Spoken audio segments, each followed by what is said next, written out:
All right, Shalom.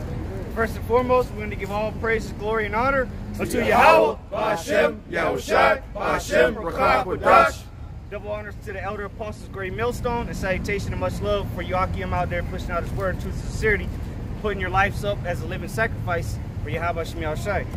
And you know, as you see, there's a lot of things going on in the world, all right, and a lot of calamities are taking place, uproars of the people. And we're just out here to prophesy the words of the Heavenly Father. Nothing more, nothing less. All right, we're doing what we've been called to do, and we're trying to do it to the best of our ability. And right now, you know, the Spirit is showing us, man, who the Heavenly Father is dealing with, man. We just had a simple-ass Negro, all right, a simple-ass nigger come by in his Nissan Maxima, yelling at us, talking about Tahar was a, what did he say? Tahar was, he said he was a false prophet. Yeah, Stop yeah. preaching the word he preaches. Yeah, exactly. Like well, first of all, Elder Apostle Tahar preaches the scriptures, man. He comes according to what the scriptures say. And then, you know, this guy don't know nothing. He don't know. That's why he kept moving, man. He got stuck at the lights or whatever. He's just a bug out. Then you got this guy from where do you say, Slovakia? Yeah. So Edomite looking guy, can't say if he's an Edomite or not, but he said that he agrees with that sign over there, man, the nuclear missiles. Because a lot of these other nations, a lot of these other heathens, they agree with America being destroyed. You know, they agree with being destroyed. So we can't say that that's an Edomite or that's that's not an Israelite, because a lot of other nations agree with the downfall of this place. Yeah, exactly. Yep. So you know, we out here, man, to just to teach the words of Yahweh Shem Yahushai. All right, we're not out here with our own vain opinion. We're not out here to take surveys of how people feel. We could care less how you feel, man. It's all about what Yahweh Shem Yahushai said and the prophecies that he has laid up for these last days. All right, so go ahead and go into that. We're going to start at today. You know, we're going to start in Revelation chapter 6. Revelation chapter 6 and verse 1. Okay. And I saw when the Lamb opened one of the seals, and I heard, as it were the noise of thunder, one of the four beasts saying, Come and see.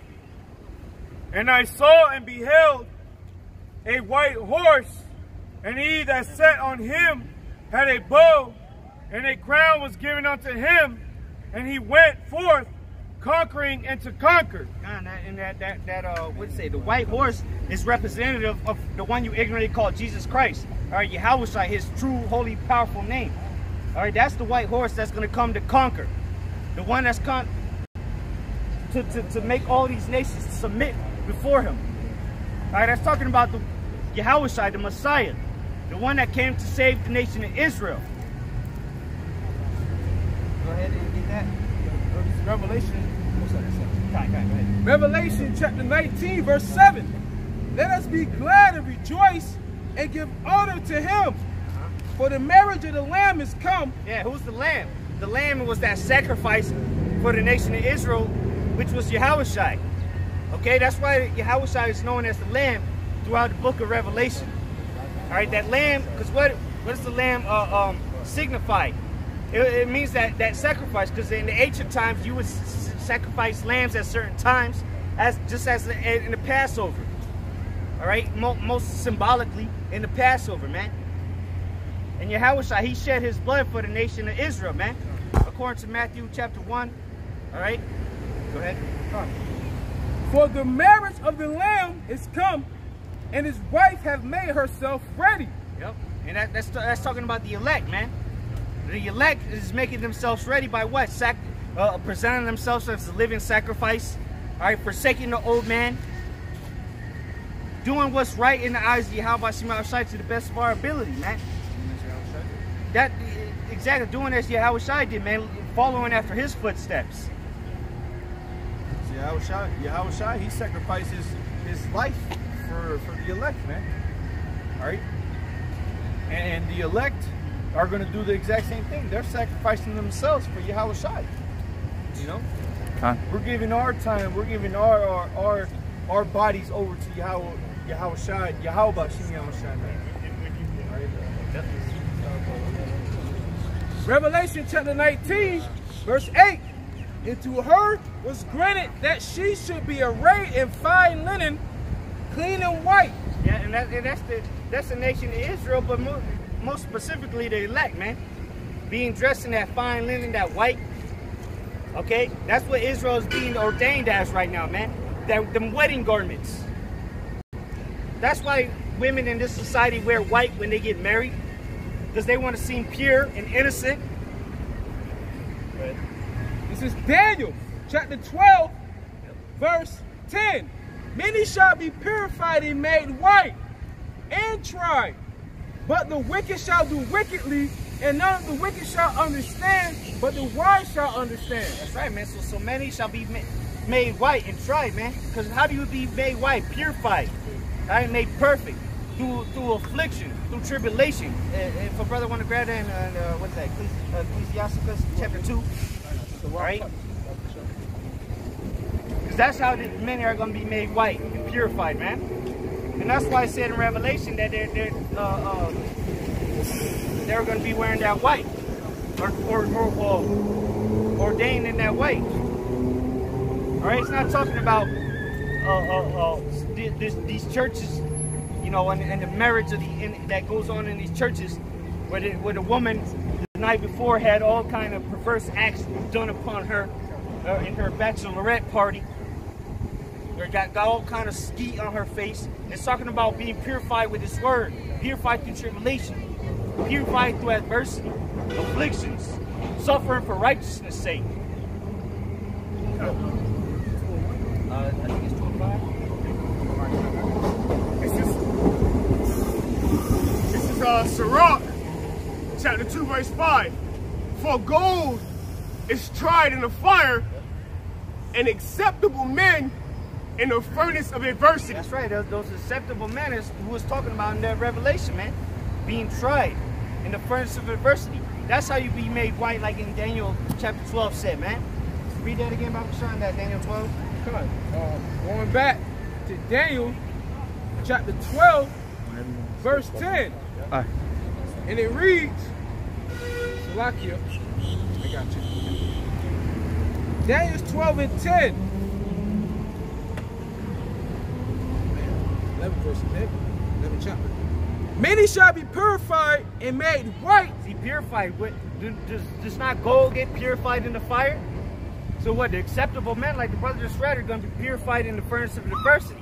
That's how they're going to be purified. That's what we're going through right now, man. The humiliation, the scoffers driving by, doing drive-by scoffing. All right, all this nonsense, man, it's to purify us, man. To make us see that we really doing the right thing in the eyes of Yahweh Shemel Shai, man. And it's going to continue to increase, of course, because we're going to be, you got to remember, the elect, Lord's will we be part of that number, we're going to be rulers and judges of this earth, the universe. So we have to go through all these things so that we may appreciate the kingdom of heaven even that much more. Know how to rule certain situations. That's why the Lord has set us up as leaders. All right, so that we know how to lead the nations. All right, not just ourselves. It begins with yourself and within your camp and so on and so on. But ultimately, we're going to be leading the nations under Yahweh Shemel Shai. All right? Because the scriptures say we're going to be a nation of kings and priests.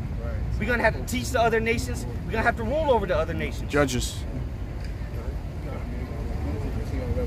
Yep. Revelation. Go all the way to 10. Revelation chapter 19, verse 8. And to her was granted that she should be arrayed in fine linen, clean and white. For the fine linen is the righteousness of saints. That's the righteousness of saints, man. All right, so the righteousness of the saints is doing what? Doing this word. All right, faith. Okay, having the faith in Yahweh Shemel Shai, not just running your mouth talking about you believe. No, it's showing that you believe, man.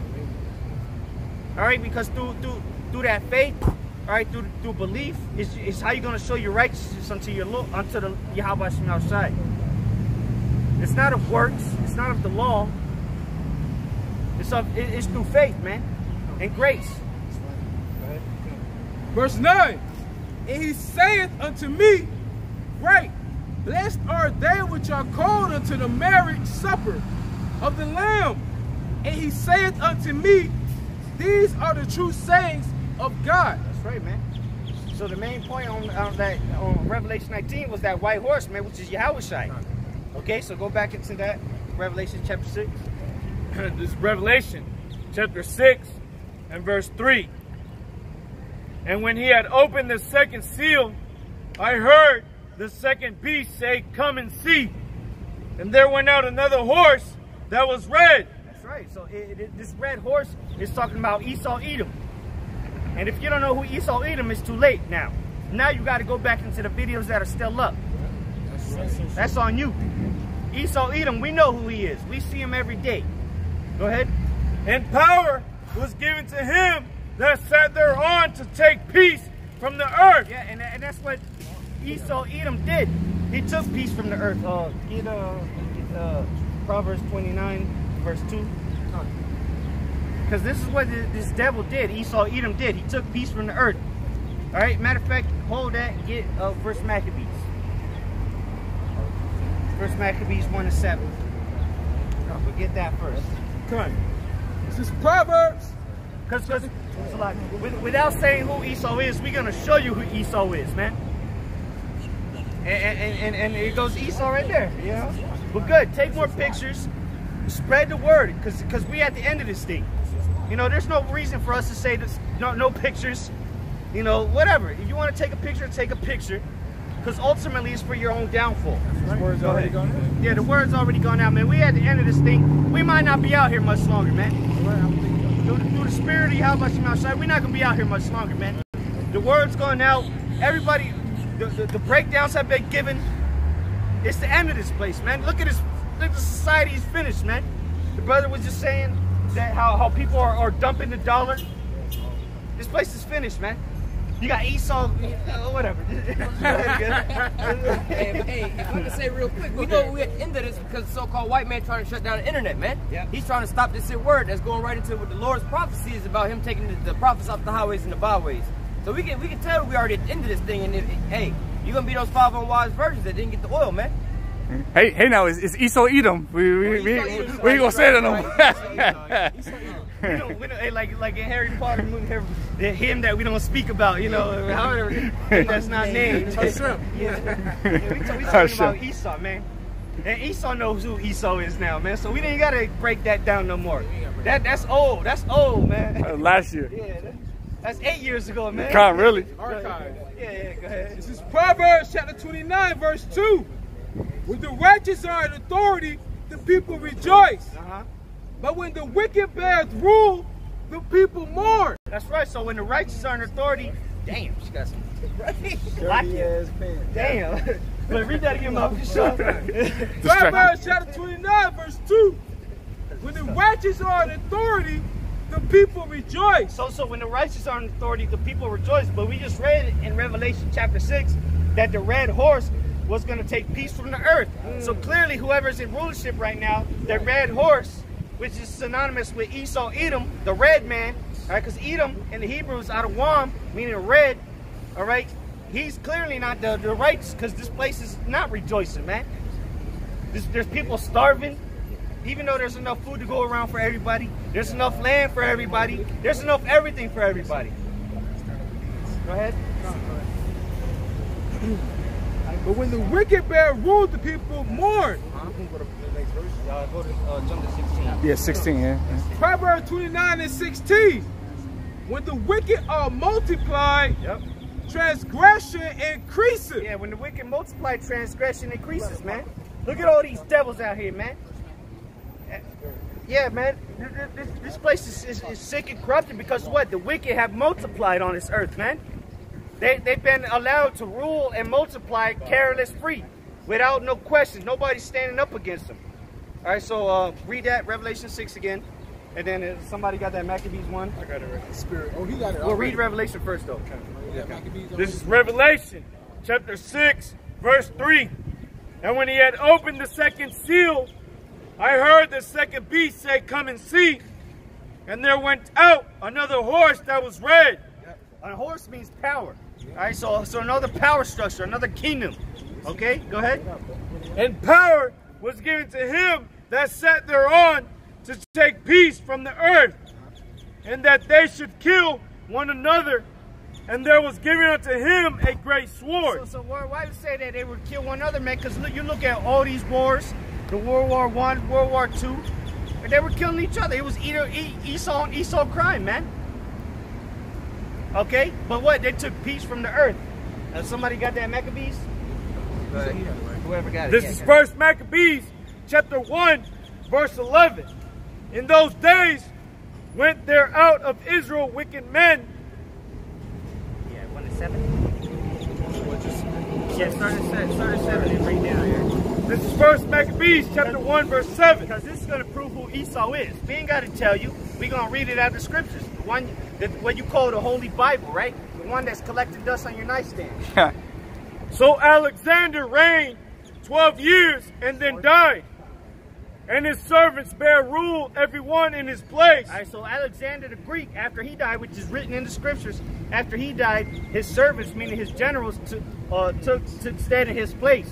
All right, they took over. It began with 5, and ultimately it came down to 4 through Esau's.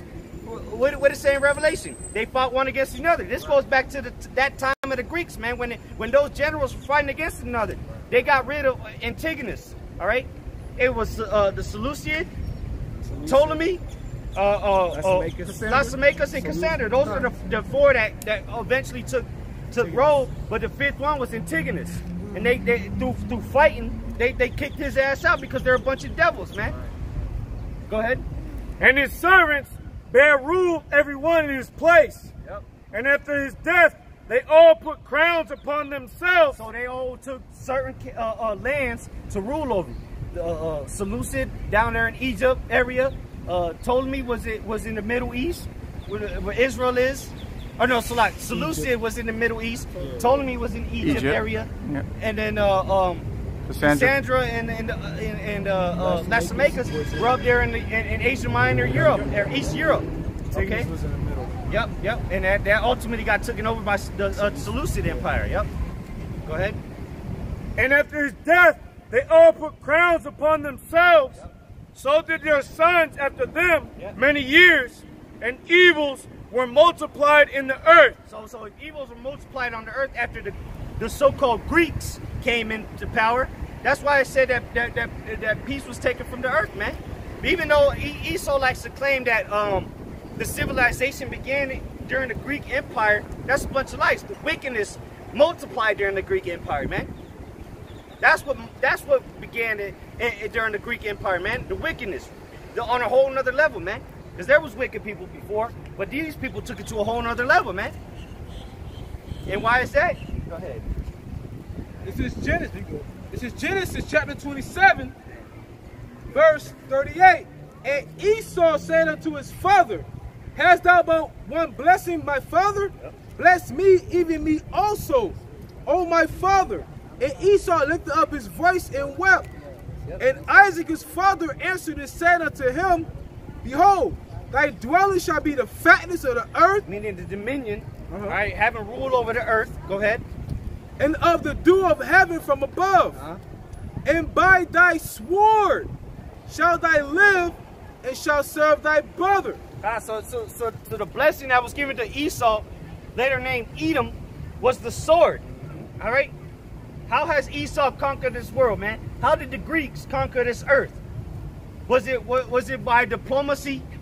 Was it by sharing hugs and kisses? Or was it by the sword, by the force of the sword? It was through bloodshed, right? Through atrocities. How did America get conquered? All right, how did the Israelites get conquered? How did this land get established through bloodshed with the sword, man? Whether it was an actual sword, a gun, or a bayonet, missiles, drones. This was the blessing of Esau Edom. Okay, it's not hard to understand. It's not hard to. It's not rocket science that we're doing. We're just bringing out simple facts and correlating it with the scriptures, the Holy Bible. Go ahead. Hey, if I can say real quick about America. Hey, going into America, even to this day, man. Right now, the only reason Russia can, thwart America is because they have more superior weaponry nowadays. But going back to like World War II, man. The whole world was quieted before Esau when he dropped those atomic bombs, man. But now somebody has more superior weapons. He's still an Edomite, but now it's the Russians, man. But as you can see, ain't nobody was really trying to touch America because they had those bombs, which is one of their swords, more or less to say. Okay, and really, Edom has been ruling since the late 1400s. All right, but the sword has progressed. The technology has progressed. What you got? Okay, bring this out first. All right, come. Yep. This is the book of Malachi. Well, that's Salakia. All right, yeah. Bring that out first. Yeah, Sword with that Genesis. Yeah. This is Psalms chapter 17, verse 13. Arise, O Yahweh, disappoint him, cast him down, deliver my soul from the wicked, which is thy sword. So now, do you understand that? Go to the top of that chapter, see what it says. Hear the right, O Yahweh, attend unto my cry. A prayer of David. This is a prayer of David, a song of David. All right, so David understood who was the wicked and who was the sword. Now we're going to give you who's the wicked, according to the Bible. Now you get that. Khan, this is Malachi chapter 1, Malachi chapter 4, verse 1. And it says, Malachi chapter 1, verse 1.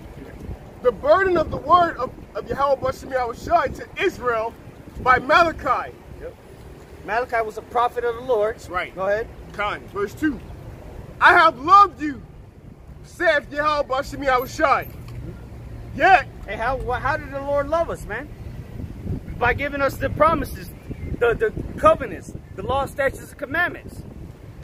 Delivering us out of Egypt. It goes all the way back to Abraham, man. The Lord promised it to him. Go ahead. Khan. It says, and I have loved you, saith Yahweh Bashim Yahushai. Yet ye say, wherein hast thou loved us? That's self-explanatory. Khan. These simple ass Negroes out here, man. Yep. Latinos and Native Americans. Go ahead. Khan. Was not Esau Jacob's brother? Saith Yahweh Bashim Yahushai. Yet I love Jacob, and I hated Esau. And the Lord said he loved Jacob, which is so-called Negroes, Latinos, and Native Americans, and he hated Esau, Edom, the wicked, the ones that are ruling the society in wickedness. That's who the Lord hates, man. His sword. Even though he used you, guess what? He's going to end up abusing you, man. You just served a purpose, and your purpose is just about done. And after you're done, like toilet paper, you use it, and once it's used, it's useless. You throw it away. You'll flush it down the toilet. That's Esau, man. Esau's about to get flushed down the toilet because he's useless, man. He's already served his purpose. There's no need for him. Go ahead. Khan. It says, and I hated Esau and laid his mountains and his heritage waste for the dragons of the wilderness. Whereas Edom said, we are impoverished, but we will return and build the desolate places. Thus saith Yahweh Bashim Yahushai of hosts, they shall build, but I will throw down. Yeah, in that time they were impoverished was the time of the Renaissance, before the Renaissance, the Dark Ages. All right, the Byzantine Empire, where Esau was subjected after the pagan Roman the pagan Roman Empire. All right, during the time of Julius all the way up to Domitian. Yep. You know, there was the Most High allowed the nation of Israel to take over Rome. All right, and then what? During the early the late 1300s, they started to come back into power, and that's why they said they should build. But the Lord's going to throw it out, man, because to this day they're still in power, man. But what? Ultimately, the Lord's going to throw all this down, man. Look, the towers. What happened to the towers, man? Over there in New York, man. What happened to the towers? They got burned up and thrown down, just like these towers will be, man. Just like this whole city, this whole country will be. All right, so now we know who the wicked is. Esau, Edom, once again. All right, who the sword of the Lord is, that David prayed to be delivered from. All right, as a future prophecy, because King David had Edomites in subjection. He wasn't talking about them in that time, because King David, believe it or not, was a prophet. All right, he prophesied of things to come. Go ahead. A little bit more. Yeah, a little bit more. It says, and they shall call them, the border of wickedness, and the people against whom Yahweh shall have indignation forever. Right, man. So they're the border of wickedness. They are the wicked, man. Like the brother read in what was it, Proverbs 17? All right, the wicked is Esau, Edom, man. At the border of wickedness, anywhere they are, that's where wickedness is. A border is where it starts and where it ends. Anywhere Esau, Edom is, that's where wickedness is, man. All right? In whom the Lord have indignation forever, man. The people of his curse. That's why the Lord put that mark upon them, man, as an identifier for the most part. Even though you got Israelites that don't look like them, but for the most part, Esau, Edom is a red man. Even though you got blacks, so-called blacks that are Edomites, but for the most part, it's these devils walking around with their chins held up to the sky, man. Go ahead. Go back to that Revelation 6. This is Revelation chapter 6 and verse 4 again. And there went out another horse that was red, and power was given to him that sat thereon to take peace from the earth, and that they should kill one another, and there was given unto him a great sword. So now we understand what that red horse was, all right, which is Esau, Edom. Go ahead. Hey, go. What's the next verse? And when he had opened the third seal, I heard the third beast say, come and see. And I beheld, and lo, a black horse. And this black horse is talking about the time of slavery. The transatlantic slave trade. All of it from the 1400s all the way up, or the late 1400s all the way up. Well, the Dark Ages was before, prior to that, though.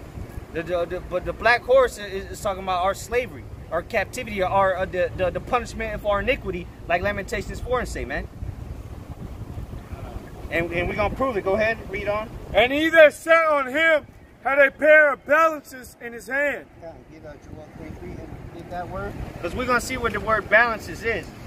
This is Strong's G2218, and the word is zygos. It says a yoke that is put on drunk cattle, metaphor used of any burden or bondage. So a yoke for what did it say, for what in bondage? It says use of any burden or bondage. Yeah, used for any burden or bondage. That's the time of our captivity, man. When we went in the hands of Esau on this time, man, this last time, because they have refused to let us go, as the scriptures say. We've been in their possession ever since that time, man. The transatlantic slave trade, man, going all the way back to 1492. All right, we've been in their possession in those balances, as the scriptures say, but really it means yoke. All right, what is synonymous with yoke? If a brother want to Google yoke, type in yoke of iron and Google and see what pops up. It ain't gonna be Chinese people. It's not gonna be no Edomites. It's gonna be Israelites, man, in bondage, in a yoke of iron. You have something? No. Okay. Get that, Joel. You said you wanted that or no? Yeah, you got it? Yeah. Look, get that on the camera. The yoke. Or would you type in yoke or yoke of iron? And pops right up. Yeah. No, photos. Photos, right? Images. Put it on here. Let me make sure this oh yeah, it lightens all the way up. Yoke of iron, simple. Look at that. And look who's in the yoke of iron. Okay. He looks very familiar, doesn't he? All right. That's a certain familiar people. Yoke of iron. See it there? Slave yoke of iron. Right here, spiritual. The water. Real quick, get the slavery sign and the water northern one. I was going to say that because I got the precept in Deuteronomy 28. Speaks about the yoke of iron. Yep. Get them both on camera. Yeah, read that while I got you. Yeah. This is Deuteronomy chapter 28, verse 48. Therefore shalt thou serve thy enemies which the Lord shall send against thee, in the hunger, and in thirst, and in nakedness, and in want of all things. And he shall put a yoke of iron upon thy neck until he have destroyed thee. Good. And that goes right back into what the brother talking about, those balances. because Jacob's trouble is coming again twice around, because this was the Most High saying, Deuteronomy chapter 28 being prophesied, being fulfilled. 70 AD twice, exactly. And it's coming again. Okay? And it's being weighed in the balance, man. Because the Lord said, I'm going to give it to everyone according to the measure of their sins. Spirit. So get that Joel real quick. It's Joel chapter 3, verse 3. And they have cast lots for my people, and have given a boy for a harlot. And this is the time of the transatlantic slave trade, man. All right, they were casting lots for us, giving our boys for a harlot. All right, the Ishmaelites, the Hamites, they all took part in this transatlantic slave trade. That's why it's called a transatlantic slave trade. If you're trading with somebody, there's other parties involved. Go ahead. But the so-called white the Edomites, they were the ones that took it to the next level, man. All right, the Amalekites were the ones that financed it, the slave ships. All right. And Ishmaelites built them. Ishmaelites built them. Yeah. Hamites gathered them up. There you go.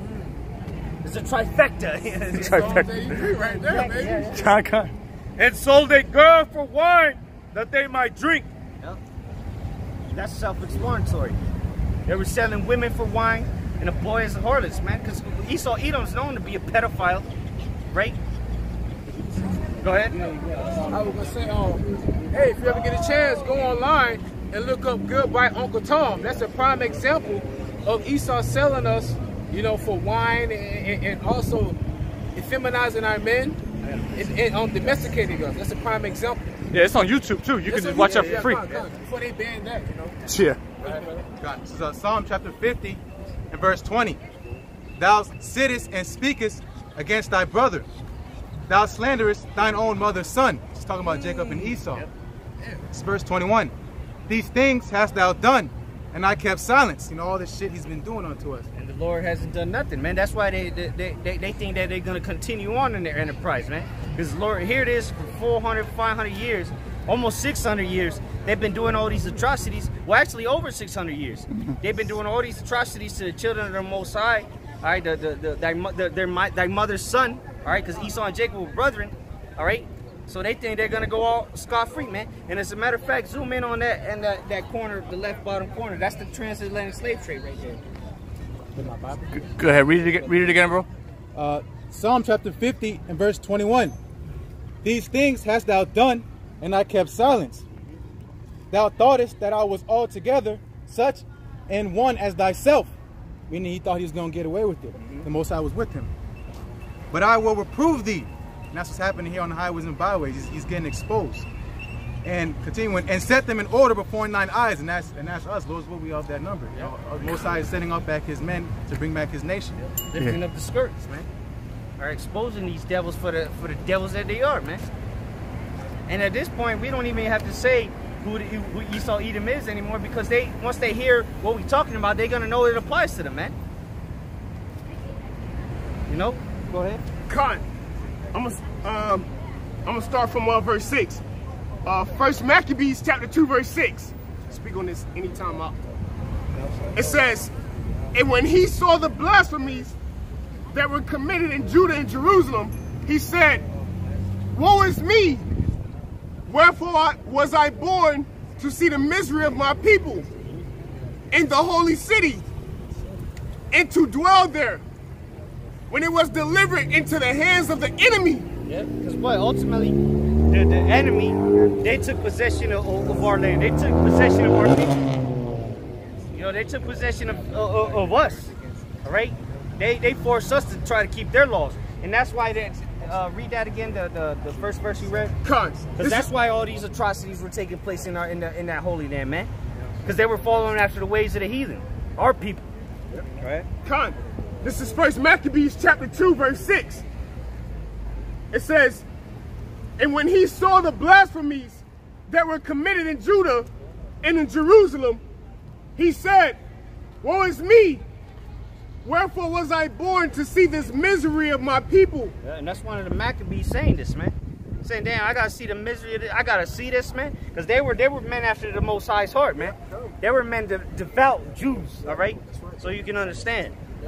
Go ahead. Con, It says, I bore to see the misery of my people and of the holy city, and to dwell there. And the holy city is a people for us a place. Go ahead. Con. When it was delivered into the hand of the enemy, in the sanctuary into the hand of strangers. To the hand of the strangers, man. Most significantly is from the Seleucid line, which came up. Get that Maccabees one again, but we're gonna get who he's talking about. All right, because out of the Seleucid line came Antiochus the Fourth, or Antiochus Epiphanes, Epiphanes, if I'm pronouncing it correctly. Epiphanes. Yep. Let me know when you got it. Or the Riku, This is 1 Maccabees chapter 1, verse 10. And there came out of them a wicked root, Antiochus, surnamed Epiphanes. There you go, man. That's secular history right there. All right, this is the devil that ruled over that area, man. Beginning with his forefather, the General Seleucid. All right. Yeah. Okay. Son of Antiochus the king. Son of Antiochus the king. That was what? They captured at Rome or something like that. Which that's secular history, man. Yep. Roman Empire, going back to the time of Roman Empire. Who had been a hostage at Rome, Yep. and he reigned in the 137th year of the kingdom of the Greeks. Yeah, so go back to that. Con. 1 Maccabees chapter 2, verse 8. Her temple is become as a man without glory.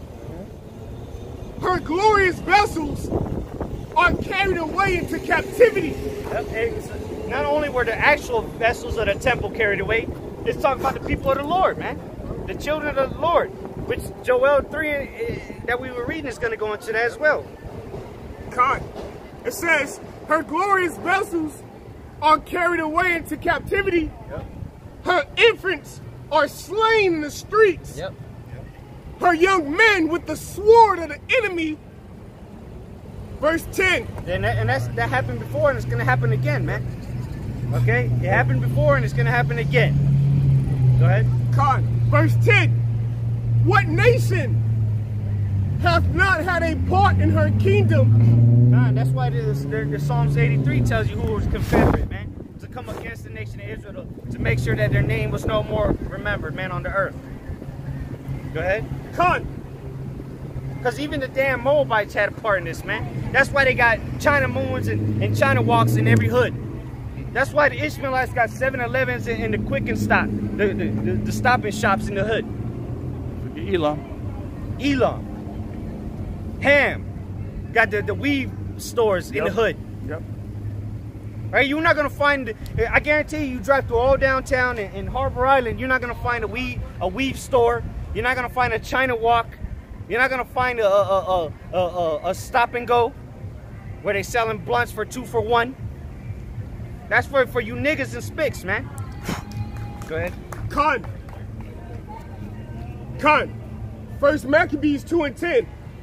What nation have not had a part in her kingdom and gotten of her spoils? Gotten of her spoils, man.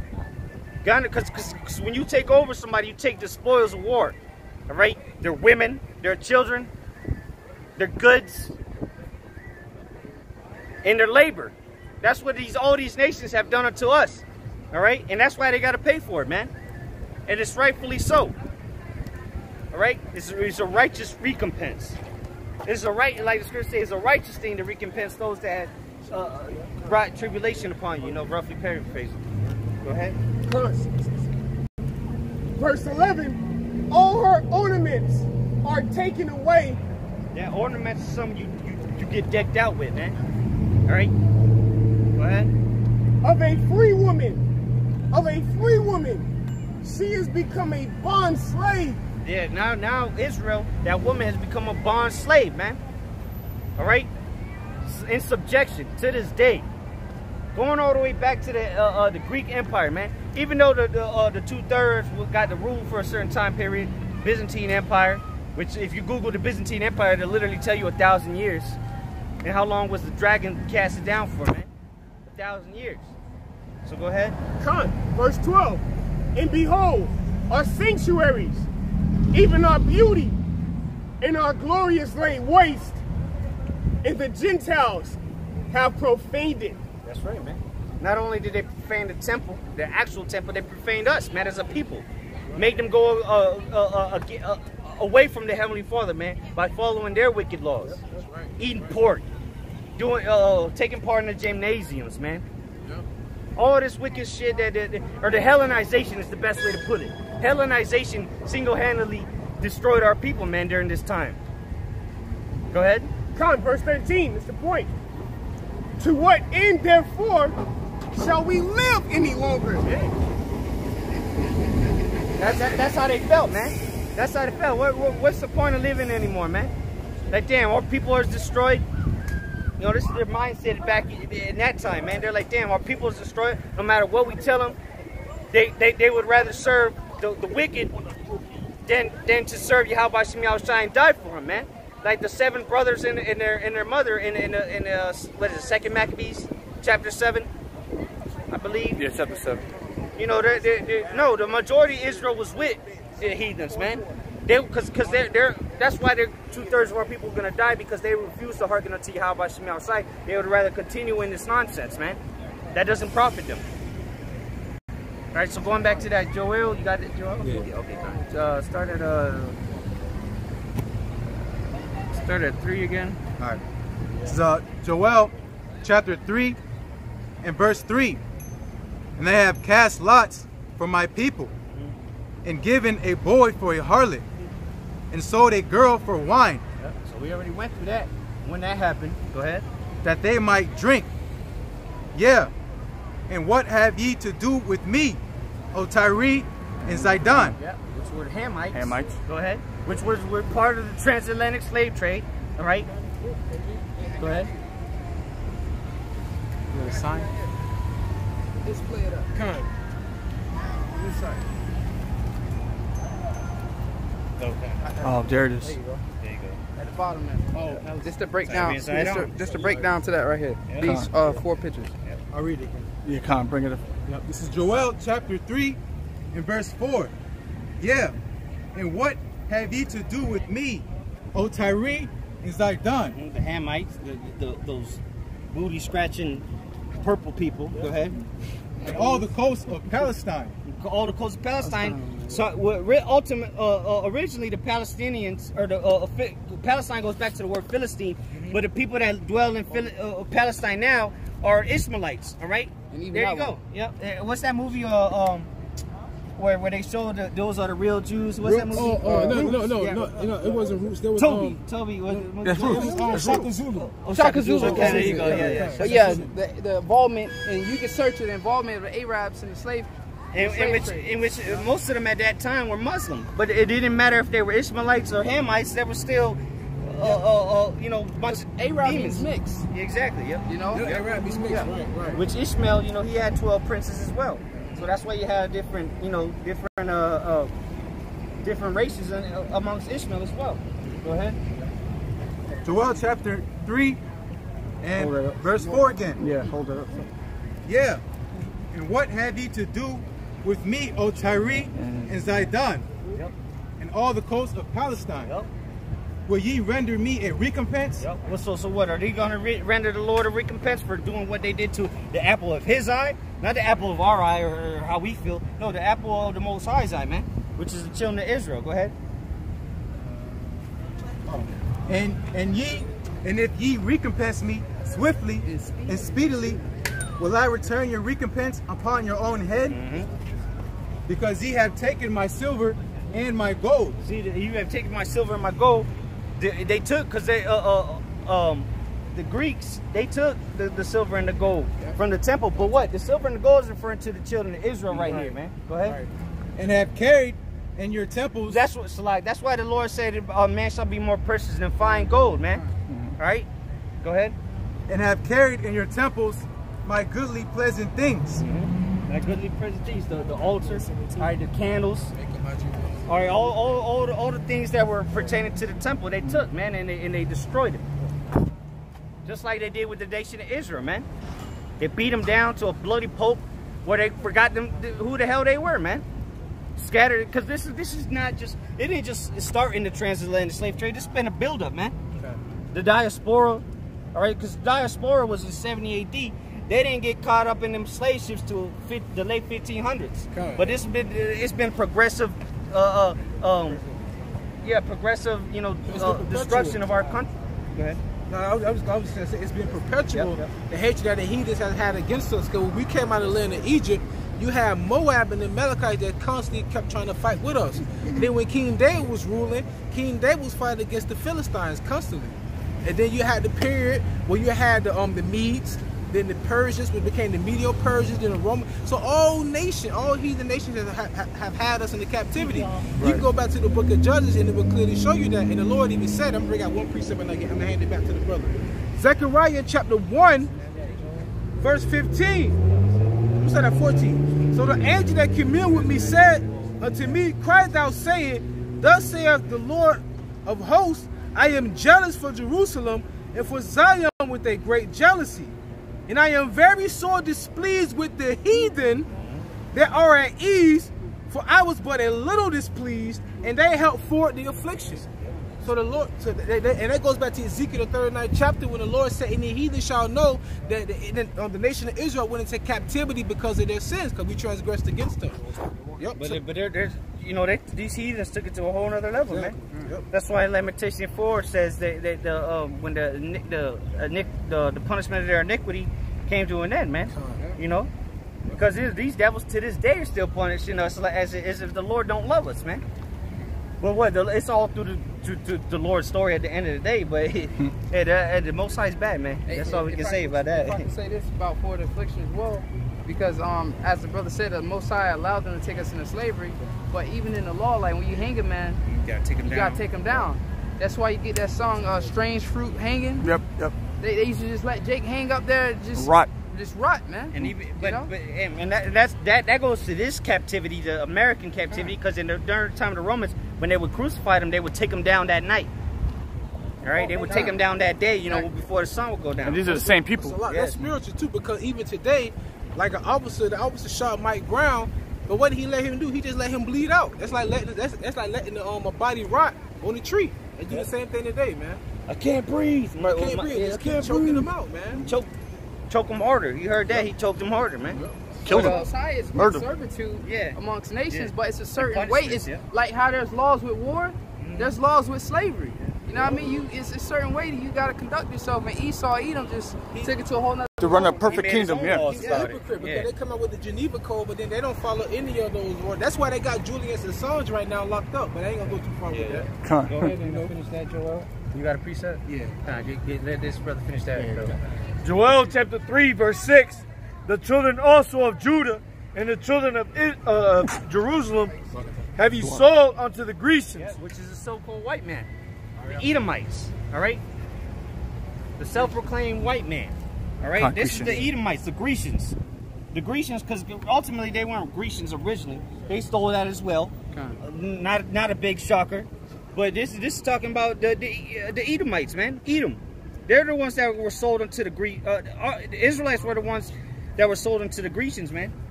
It's called the transatlantic slave trade. All right? And this is just secular history. These are facts. All right? And guess what? It correlates with the Bible. Go ahead and get that. Yeah. It's Isaiah 42 and 22.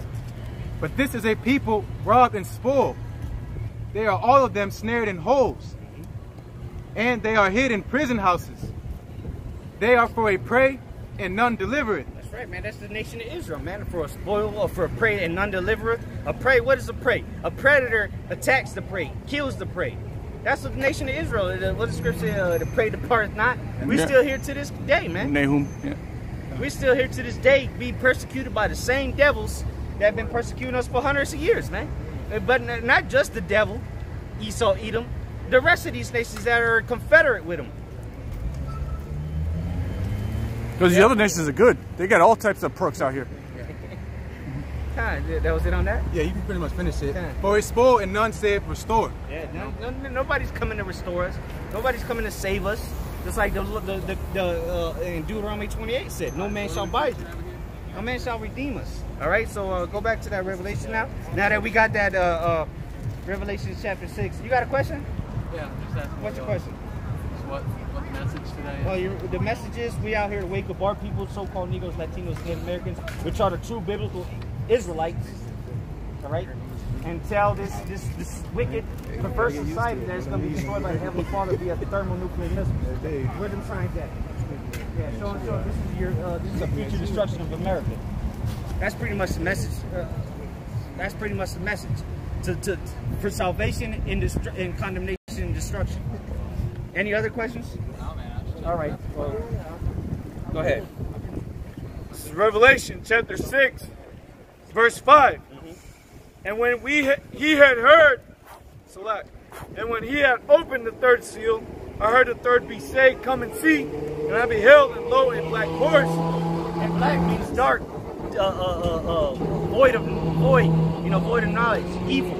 You know, that's what black is associated there. Matter of fact, get that word black. See what it says in the blue letter. Read that again, Brother Soda.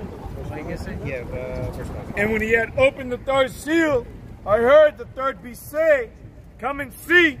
And I beheld, and lo, a black horse. Yep. So a black horse. Let's see what the word black is in there in the Greek. All right, now we're going to the word black into the blue letter Bible, and it says black ink, and this goes back to black in the strong definition. All right, that's basically. Let me check the root. Apparently a root word. Yeah, that's basically what it says. That is the word. What about the strong? What it says? The strong says as apparently a black. That's all it says. So it's just the dictionary definition. Of course, Esau don't want to put it in there. Yeah. Get in the dictionary. There's too much truth on that one. What's the context of the scripture? If I may add, for the Bible not to be true, well, there's so much lying going on. A lot of lying and taking off. A lot of covering up, right? Yeah. Because this is describing the power. This power, this third beast is describing that power, meaning black. It ain't talking about ink, something written with that power wasn't written in ink, or that horse wasn't written with a pencil, you know. Which even though it was in the scriptures, but it's talking. It's just like it said, the red horse and the white horse. There's meanings behind the colors, behind why it's saying it. Because remember, the book of Revelation has got a lot of symbolic meaning to it. All right, a lot of parables. Got that. Oh, yeah. Okay. Can the brother read that verse one more time? Hey, get that verse again. That's 5. This is verse 5.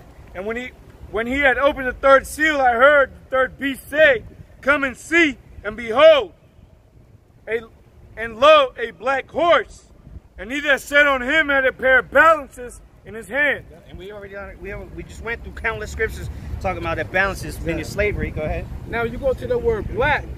It says absolutely dark, absorbing all light. Absorbing all. What's this? Not the slave Atlantic transatlantic slave trade, a dark time. Yep. A horrible time. Go ahead. Okay. And it says burn, dark, ink from the German Slovakia. To burn, gleam, shine, flash. So when you go back further into the etymology of that word, it means to burn, to flash, or cause think about it. When it says that Yahushua had burnt feet, you know, like a defined brand, you know, that's basically talking about black, but it really goes back to also absorbing light too. Okay. Which they took the light away from us. That's when that Jeremiah 17:4 came upon, man. When they took our nationality from us, absorbed that light. They took away the light from us. Yep. Was that it on that? Yeah, that was it on that. That was it? All right, but a lot of times black is symbolic for dark and evil. Yeah. Dark and evil. And negative energy. And it's spiritual because I never forget it, man. It's a quote that they said when they had us in hardcore bondage. That Edomite said in a letter, he said, "We found out how to take the light from the slave." You know, and your light, that's your spirit. That's not one of the letters? That's that's why they made the slave Bible. All right, the slave Bible only had 10% of the Old Testament and like 12 chapters of the New Testament, man. That's what the slave Bible consisted of, man. Bunch of omission, all right, or absorbing the light. All right, that's what that black horse was, man. Wicked. That time of our slavery, man. Our captivity. Oh, wilderness letter. Yep. Yeah. I think that was in the wilderness letter. He said that. Yep. He said he know how to take the light from the slave. And what's that light? Through the spirit. Because the brothers spoke about. I'm just bringing it out real quick. The brother spoke about what was it? Roots. And what did he tell Kunta Kinte? He said your name is no longer Kunta Kinte. He said that your name is Tobit. So he basically beat it out of him. He beat his heritage out of him. And that's basically what they do. That's why it says, woe to them who that oppress a man in his land and even his heritage. Yeah. This is Proverbs chapter 6, verse 23. And it says, for the commandment is a lamp, and the law is light, and reproofs of instructions are the way of life. So Esau led us into death because they took the light from us, which is our heritage, which gives us life. Once they took that light from us, all they showed us was death and evil and wickedness and negativity. Yeah, this truth is light, man. Exactly. Real quick, if I may add, that's why in school you only learn about slavery. You don't know what you were before that. Yeah. All they teach you in high school, you know, is slavery. Rough overview. Yeah, that's it. They went to Africa, took them. Yeah, that's it. They pick some cotton and that's it. That's it. You know what happened before, what happened after. Because they don't want that light bulb above your head to go ding. They don't want that. They don't want that light to turn on. Well, that's our job. Our job is to turn that light bulb. He did it. Yep. Cause now we the illuminated ones. Yep. Right. Luciferians. Wait. Oh, hold on. Not Easy now. If you can't receive it, I would start saying. Back to that Revelation. Just go straight to 6. Okay. Revelation chapter 6, verse 6. And I heard a voice in the midst of the 4 beasts say, a measure of wheat for a penny, and 3 measures of barley for a penny. And see thou hurt not the oil and the wine. So they were selling these things, but then it says, and see not that thou hurt the oil and the wine, going back to that Matthew 25. Because what is the wine, man? This Nas wisdom and understand. That's why this truth didn't go nowhere. It was just reserved for a certain time. So that's why the scriptures say, hurt not the oil and the wine, man, because the oil and the wine is symbolic for this truth, all right, the real truth. We're not talking about the wine that all these nations are drunk off. We're talking about the wine and the oil that the Lord has bestowed upon us, all right? Keep going.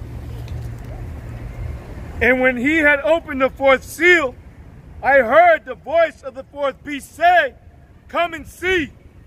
And I looked, and behold, a pale horse. Pale horse. Get that word pale in the blue letter about the shop.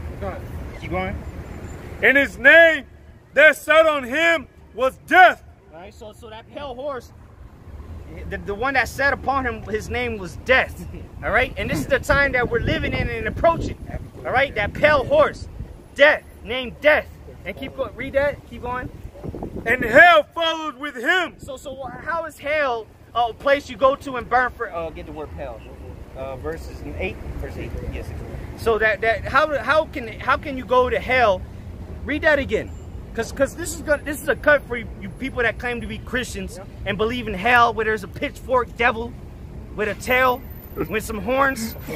So you telling me that he brought all of hell with him to fly around with this horse? Go ahead. Revelation 6, chapter 8. And I looked, and behold, a pale horse. And his name that sat on him was Death, and hell followed with him.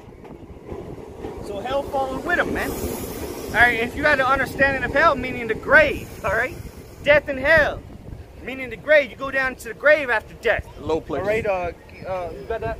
Yeah, I went into it. And I went into the word pale. Isaiah 14:9. And it says green, yellowish pale. Because when you spoke about going to the grave, I thought about what this meant by this being green. Yeah. Because it goes back to the ground, like the grass. That's what I was thinking about. But I went to the root word. I went to the root word. Yeah, just to see what it says. Because, you know, Esau only going to put half of the truth in there. Speak up a little bit. Salakia. Esau only going to put half of the truth in there. So I went into the word pale. I'm going back into it real quick. All right, Salakia. And it says green, yellowish, pale. So I went into the root word, and it says Chloe, a green herb, a Christian woman of Corinth. Well, think about this. When Miriam turned white as snow, what they say? She was one that's half dead. Yep. So what happens when you leprous? You're pale. Right. So that's why I said his name that wrote upon him is Death, man. But really, that you read 2nd Ezra 15 and 16, that's the time that this pale horse is talking about, man. The death and destruction that's coming to, first and foremost, America. That's right. Right? And all over the world. But death and destruction is coming to America. This is the pale horse which we about to get into. Specifically. Right. I got a quick one to go off on that. This is Habakkuk chapter 2 and 5. Yea, also, because he transgresseth by one, he's a proud man. Neither keepeth at home, who enlarges his desire is hell, and his death cannot be satisfied. But gathereth unto him all nations, and heapeth unto him all people. Yeah, that was it. But going into this, you see, when this military goes anywhere around the world, hey, America got these military bases still in all these different countries, man. As soon as Esau take his little red foot and step anywhere on your soil, death and hell follows, man. Yeah, free doom, man. Homeboy bring over there death and pestilence, diseases, and if not, he drop bombs on you, man.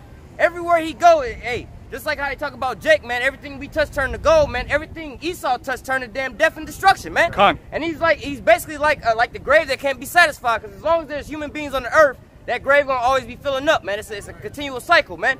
Just like him, man, he's fully greedy, man. He can't never be satisfied, man. So go back, read that again. What do you guys do, huh? You're seeing it. This is what we do. Yeah, we prophesy against the downfall of America and against this wicked society that you call the world. All right, this world is going to be destroyed as you know it. Not the whole world, but this society, what you know, democracy, all right, China, Russia, all this is going to be destroyed. And the one people ignorantly call Jesus Christ, which his real name is Yahushua, he's coming back to rule and establish the kingdom of heaven in righteousness. That's what we're out here doing, telling people that, waking up these people, and telling the other people that are not on this sign that they're going into slavery. Because the Bible says so. What is this? This is the 12 tribes of Israel. You ever heard? You know about the Bible? You ever read the Bible or heard about it? Go to church? Anything? Okay, well, let me ask you something. Where are you from? Cuba. Okay. Well, you're part of the children of the Most High. Cubans from the tribe of Manasseh. Those are some of the children of God. All right. God got certain children that He gave blessings to. Cubans are one of the tribes of the children of Israel. There's 12 tribes of the children of Israel. All right. You understand? I mean, the best advice I can give you is just listen, and then your question is going to be answered through the Spirit of the Lord. What do you mean Cubans are? Do you mean Cubans are Jews? No, Jews would be from the tribe of Judah, or the Benjamites, or the Levites. Cubans are Israelites. Israelites. Like I said, you got to read the Bible to understand what I'm talking about. Speak Spanish. You know, I'm from what they call Puerto Rico today. I was born in Puerto Rico. All right? You were born in Cuba, or you were born here in America? Well, let me give you one scripture. What do you mean that Cubans and Puerto Ricans are Jews? Yeah, you can say that, yes, yes.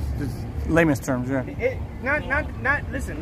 Not the Jews as in the sense of what you're thinking of over there in the Middle East. Those are not the real Jews. Get Revelation 2 real quick, and then somebody get Jeremiah 17. Huh? He didn't hear you. The people over there in the land of Israel. Yeah, come closer, so you can hear me. Yeah, we don't bite. We're prophets of the Lord. We're men of the Lord. You know, we out here to teach. All right. So the people that are over there in that land, Israel, right now, those are not the true Israelites according to the Bible. All right, our people, the so-called Negroes. Habla español. Okay. All right. So the so-called Negroes, the ones you see here in America, Negroes, Latinos, and Native Americans. We are the true people of the Lord, the true chosen people of the Lord, not those people over there claiming to be Jewish. Read it. Watch this. We're gonna bring it out the Bible though. Go ahead. Because that's why we're out here for. We're out here to tell our people the truth because we're gonna prove it through the Bible. Watch this. Go ahead. This is Revelation. How do you know that? We're gonna show you. We're gonna show you. Watch through the scriptures, the word of the Lord. Yep. This is Revelation chapter 2, verse 9. I know thy works in tribulation and poverty. Because the Lord knows that we're poor. You go to Cuba. This is the KJV, King James Version, 1611. But check it out. People in Cuba, they live in poor right now. They still stuck in the 50s, right? Driving the Chevy Bel Airs, driving old stuff, right? So our people are poor. You go to the hoods, los barrios, the reservations. Who's in there? It's not Chinese people. It's not so-called white people. It's our people. Yes. But let me finish this though. Let me finish this. Go ahead. Let's finish this. I know thy works in tribulation and poverty, but thou art rich. We're rich because we have the blessings, the covenants, the promises that was given unto the Israelites. These people right here. Go ahead. And I know the blasphemy of them which say they are Jews. A blasphemy is a filthy, wicked lie. That say they are Jews. The Lord knows the blasphemy of them that say they are Jews. Go ahead. And are not. But are the synagogue of Satan. But are the synagogue of Satan. So there's people on this earth right now calling themselves Jews, which are not, but are the synagogue of Satan. Okay. The understanding that I got from the KJV is that there is no Jew. You got it. That all the Jews died. No, I don't know what precept that is. I don't know. Well, Psalms 83 possibly, but you have to understand there had to become a falling away first. We would be brought back together. Yeah, that's what's going on. Listen, but listen, this is why you believe that. This is why you believe that. You got that, Jeremiah? Yeah, sure. Yeah, this is why you believe that because. Okay, yeah, just read it. Sure. This is the book of Jeremiah, chapter 17, verse 4. And thou, even thyself, shall discontinue from thine heritage. So our people, what are they calling themselves? Get that in the curses, the bywords and Proverbs, Deuteronomy 20. So originally, we were called Israelites from the tribe of Judah, Benjamin, Levi, Simeon, Ephraim, Manasseh, Gad, Reuben, Naphtali, Asher, and Issachar. This is what we used to go by. Let's read that again, Bible. Time, brother, because look. But listen, you got to listen. No, listen, look, just look, let me tell you something. Listen, we up here to teach. So the Bible drove me crazy. Let me tell you something. The Bible drove me crazy. Can you understand the Bible? That's why we're up here teaching the Bible. Because the Bible tells you, if your brother want to grab it, how can you understand? Can you understand the Bible? Yes, I can. No, you lying. You cannot. Nobody in the earth can understand the Bible. I have one quick question. I have one quick question. This book, hold on, hear me out, Bobby. Hold on, hear me out. This book right here, right? We can read it in English, we can read it in Spanish, we can read it in other languages, right? Now, somebody has to be able to discern and understand these words. Okay. Now hold on, now listen. What I'm trying to say is, think about this. I don't know calculus. That's a higher level of math, but I know how to add, and I know how to subtract. What I'm saying is that if I was to pick up a calculus book, I wouldn't understand it. But somebody else who knows calculus will understand it. There are men set up today that understand this book. Despite the fact it's been out for centuries, we understand this book. So for you to make that, statement, you can say that, but we're here to prove to you that we understand it. Brother, let me tell you my history. I never knew about the Bible. In Cuba and Puerto Rico, people don't. But that's they reject the Bible. Let me stop you right there. Let me read. Go back to that Jeremiah. This is why. This is what you're saying. You don't know about the Bible. I didn't know about the Bible. No. Hold on. Let me tell you. Let me tell you. No, because I can tell you your history. I just been in the Bible like 2 years ago. Escucha, por favor. This is Jeremiah. This is the book of Jeremiah, chapter 17, verse 4. Yep.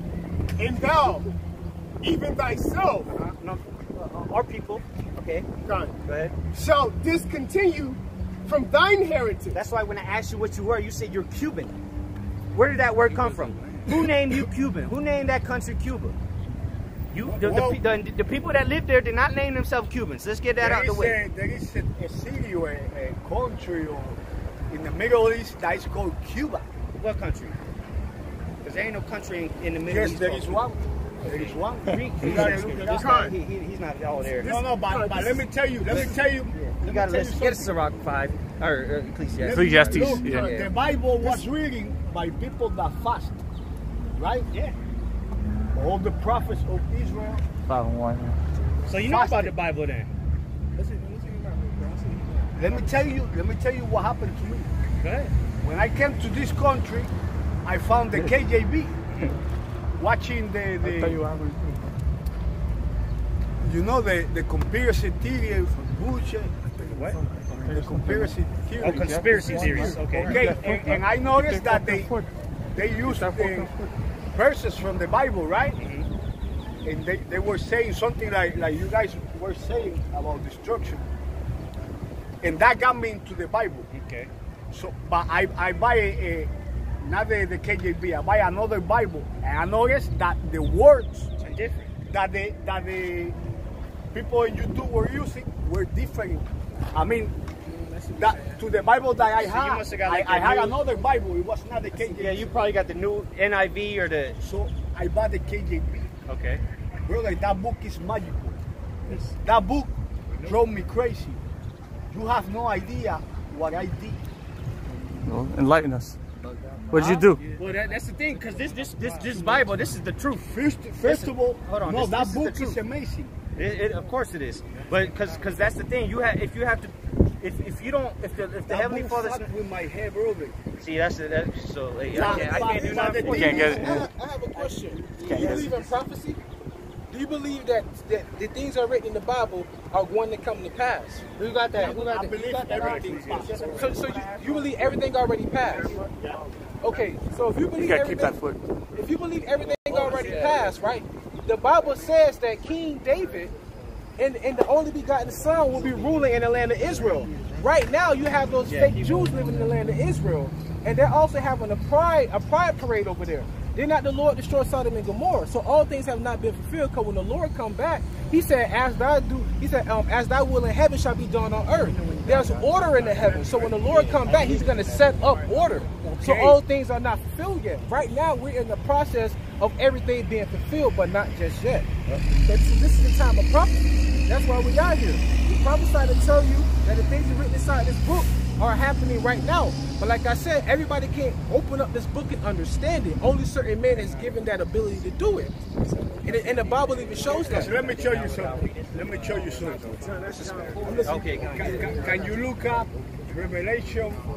Hold on. Let me read you. 11, hold on. 12. Hold on. I got a scripture for you. I got something for you. Hold on. I got something for you. Revelation 14:11. We were up here teaching. We were going to some. Oh, brother, let me tell you what happened. Hold on. Brother, I felt so seductive. Okay, that's why the Lord brought you here. The Lord brought you here for a reason. Now it's up to you whether you want to listen or you want to just. It's cool if you tell us how you came up here, but let's bring out the scriptures. We deal with the scriptures. Yeah, that's it. Listen to this. Listen carefully. You want me to start up in a minute? Get the point. Get the point. Yeah. All right. This is the book of Acts. Because you said you read the Bible and it freaked you out. Or you messed with my head. It messed with your head. Well, here's why. Go ahead. This is Acts chapter 8, verse 28. It says, was returning and sitting in his chariot, read... go up a little bit. Yeah, that's one. All right. So this is Acts chapter 8, verse 26. It says, and the angel of the Lord spake unto Philip. Philip was one of the 12 disciples of the Lord. Go ahead. Saying, arise and go toward the south unto the way that goeth down from Jerusalem unto Gaza, which is a desert. React. Hold on. Just listen. Verse 27. And he arose and went, and behold, a man of Ethiopia, a eunuch of great authority, under Candace, queen of the Ethiopians, who had the charge of... I know what you're going to read. That the Ethiopian couldn't understand, and then he asked, can you tell me? Just listen. Who had the charge of... I'm going to start from the top. Acts chapter 8, verse 27.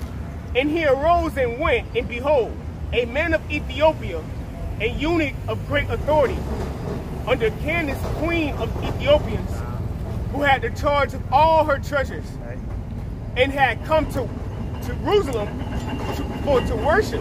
So this man came to Jerusalem to worship because he was an Israelite. Go ahead. Verse 28. Was returning and sitting in his chariot, read Isaiah. So he's reading the book of Isaiah. Go ahead. The prophet. The prophet.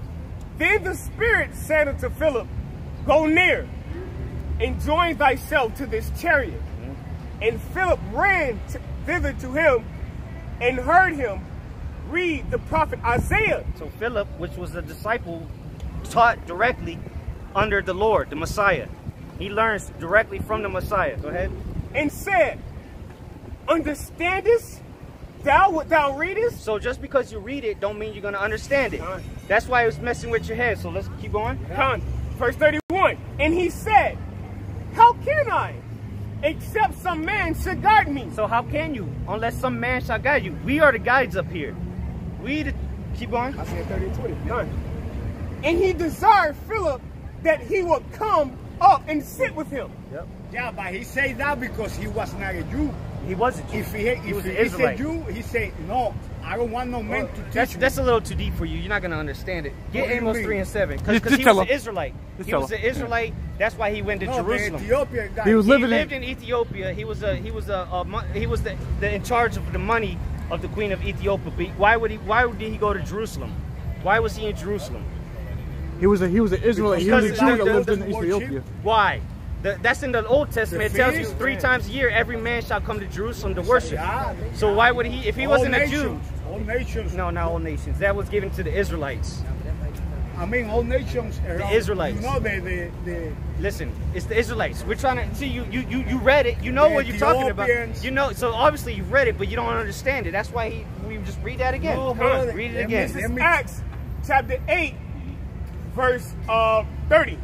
And Philip ran thither to him and heard him read the prophet Isaiah and said, understandest thou what thou readest? So you can read it, but you have to get understanding. That's what happened to me. With all that get understanding. Look, when I read the KJV? But who gave you the guidance? Who gave you the guidance? Huh? Exactly. Who gave you the guidance though? Who taught you the scriptures? Because you can read it. Anybody can read the Bible, but that don't mean you're gonna understand. My guidance was fasting. I mean, yeah, you could say that, but what did you learn from reading and fasting? When I fast, look, I went to a park in the Key West, and I fasted for 31 days. I was living in the floor. I was living with roosters, fasting. I discovered what a real baptism, the baptism of John. And what is? You don't know what a baptism of John is. You tell us, because John baptized with water. For you to be baptized, you have to fast first. The baptism is of the word. If you're eating, what are you I see what you're saying. I see what you're saying. Yeah, I see what you're saying. Well, because first of all, the baptism is of the scriptures. The scriptures is known as the living waters. Read that. Read that. That's why you just gotta listen, man. Because there's demons that fast all the time. That don't mean nothing, man. Read that. When you fast, your skin pale like a serpent. Read that, man. Just listen. This is scripture. Let me tell you. Just listen. I've heard enough. You don't want to hear it. I don't, because it's coming out. It's all rhetoric. Cool. It's all. Want to hear it. It's not, just listen. Listen. We up here. We up here to teach. He's teaching you. He's going to tell you the answers. You just have to listen after he's telling you. Obviously, you ain't got the answers. That's why you shaving. You fasted all that time, and the Lord didn't tell you to stop shaving. So it's the best for you to just listen. You got 2 ears and 1 mouth. Right now, you just need to listen. The answers are here. Go ahead. It says, Romans chapter 10, verse 12. Verse 13. No, Romans. No, come on, man. See, just read it. Just read it. You want to read Romans? Yeah. If a nigga can't get it, we moving on. After this, we're going back to Revelation. All right. But why you read Paul, bro? This is Romans chapter 10, verse 13. Paul? Just listen, bro. For whosoever shall call upon the name of Yahweh, bust me outside. So I'll just read verbatim. Yeah, con. So I'm sorry. But it's cool. Romans 10, verse 13. For whosoever shall call upon the name of the Lord shall be saved. Verse 14. How then shall they call on him in whom they have not believed? So, go ahead, finish that off. And how shall they believe in him of whom they have not heard? So, have you heard? Get Proverbs 30. What's the name of the Lord? You fasted 31 days and next to the roosters. Did the roosters tell you the name of the Lord? The name of God. Nobody knows the name of the Lord. Well, that's get Proverbs 30. We're gonna find out because we know the name of the Lord. Just one more line, right? We know the name of the Lord. The Lord has a new name. But wait a minute. You can talk about Revelation now, huh? He has a new name. What's his name then?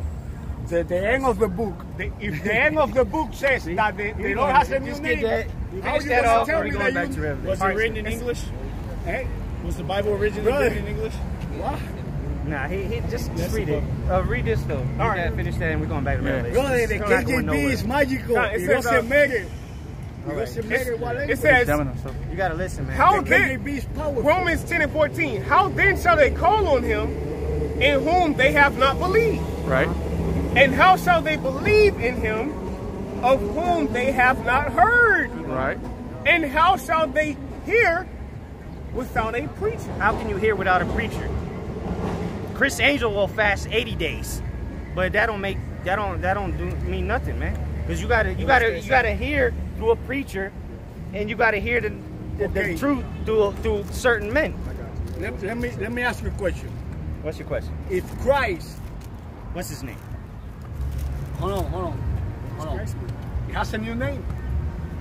Get it, Proverbs 30. Listen to this. We're going back to the Old Testament. Before your question. But why you Before your going back question, to the Old I'm Testament? gonna let you answer. I'm gonna let you The ask. book of Revelation is saying that he has a new name. Why you going back? Yeah, I know he said. Yeah. Refresh. Yeah, we're not gonna go into that. That's too much for him. That's lesson too 2. much. Go Yeah. ahead. That's what I wanted to tell you. This is The Proverbs. way you find Christ is fasting. Okay. There is no other way.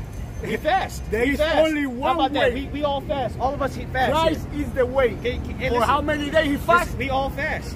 40 days. Well, you go fast 40 days without when water, Christ without said- food, and when come back. Christ- See what 40 happens. days later. You won't Read come this, back. man.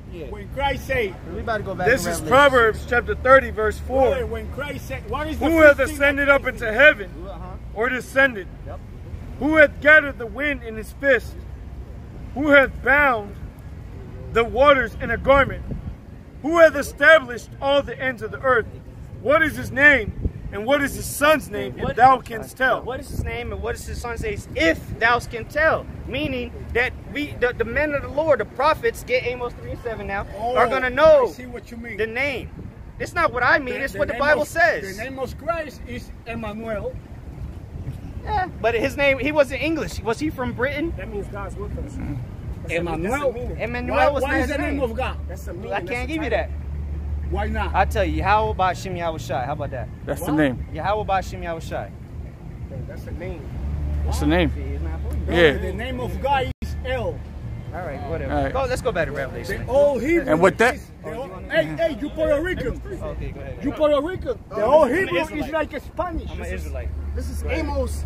This is the book of Amos. Look, Chapter, Daniel. book of Amos, chapter 3, Ezekiel. verse 7. It reads, Samuel. surely, It it says, surely Everything the Lord, is El. Yahweh Israel. Shai, will do nothing. Everything is ends with El. But The Lord said he shall surely do nothing. Yep. Lord ain't coming down to sup with you personally. Go ahead. he what do you say? he What do you say? revealeth Sup with his what? secret unto What did you his say? servants, the prophets. He revealeth his secrets to the servants, his prophets. What did you say? And You that's said- why we can go into Revelation. All right? That's say why we can something. go into the book of Daniel.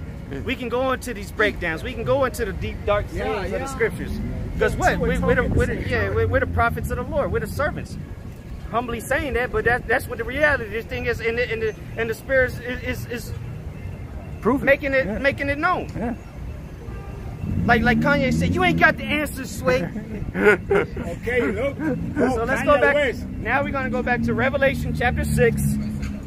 And let's see if those 31 days of fasting help you out with this. 14, 11, 12. This is Let me Revelation show you something. chapter 6 and verse 8. And I looked, and behold, You at 8? a pale horse, and his name that shone on him was Death, and hell followed with him. So what does that mean? Exactly. So it'd be Behoove you. behoove you. You know what listen. the horses are, right? You tell me. The white horse. What is the You tell me. You did 31 days of fasting. You tell me. peace. You're right. You're right. But who is that pale horse or the white horse? Who's the white No, horse? it's a spirit. is a spirit. Spirit of who? It's sent forth by Christ. All right. Well, we're gonna continue Look, with our lesson. the White House is division and peace. We're gonna continue with our lesson. And power was given unto them over the fourth part of the earth to kill with sword and with hunger and with death and with the beasts of the earth. Yeah, and that's talking about the times that we're coming into, man. See, because it's going to come a time when there's going to be martial law troops out here, people getting gunned down in the streets, all right, famine, World War III, nuclear weapons, all right, your neighbor is going to be coming after you for a slice of bread. This is what the pale horse is talking about. All right, it's not talking about all fun and games. This is some kind of joke, or if it bugs you out, it bugs you out. Yeah, debate. Yeah, this is not about debate. We're here to teach. We know the breakdowns, like the brother read in Amos 3 and 7. Can you get Revelation 14? You can get it. You get it off your phone. Listen, we'll get there if you allow us to, if you just sit there, and we'll see how the spirit goes. Right now we're in Revelation 6. All right, if you don't want to listen to what we got to say, you can easily walk up the street. Because we're not up here. It's too late in the game for this, man. We try to have some compassion with you, and now you just keep running your mouth. You either listen or you get up the block. Go ahead. Because this is the time we're talking about the pale horse, man. All right, get on a second Exodus 15, man. Get a second Exodus 15. Jake thinks this is a damn joke, man. Jake thinks this is a joke, man. From the top? Yeah, go from the top. All right, Khan. This is 2nd Ezra, chapter 15, verse 1. Behold, speak thou in the ears of my people. And that's what we're doing. We're speaking in the ears of our people, man. All right, you can either listen or not. All right, the Lord told us whether they hear or they forbear. Go ahead. The words of prophecy. The words of prophecy. If you're not coming according to the words of prophecy, we don't want to hear it, man. What's the spirit of Yahweh Shai, man? The spirit of the Messiah, man. The spirit of prophecy, man. Not about roosters and all that nonsense, man. Go ahead. I will put in thy mouth, saith Yahweh Shai. Hey, are you pissed off with me? And cause them to be written I'm not pissed off. in paper. I'm passionate. Go ahead. For they are faithful and true. Yeah, these words are faithful and true. The words of the Heavenly Father are faithful and true. All right? And we wholeheartedly believe them. Go ahead. Verse 3. Fear not the imaginations against thee. Let not the incredulity of them trouble thee. That's right, man. So we don't care if people don't believe it. Get Romans 3 and 3, Bible Shaw. Yep. We don't care if people believe us, what we're saying out here. But we're trying to wake up our people of who they are. We're trying to tell you that America's going to be destroyed with nuclear missiles. There's going to be death on these streets on a level never seen before. The time of Jacob's trouble is talking about a time that's never been seen on this earth, man. And look at all the atrocities that's taking place on this earth. They've been horrendous. So imagine what the Lord got coming in the last days, man. So you either believe us or don't. We're not going to lose sleep over it. Get that? Romans chapter 3, verse 3.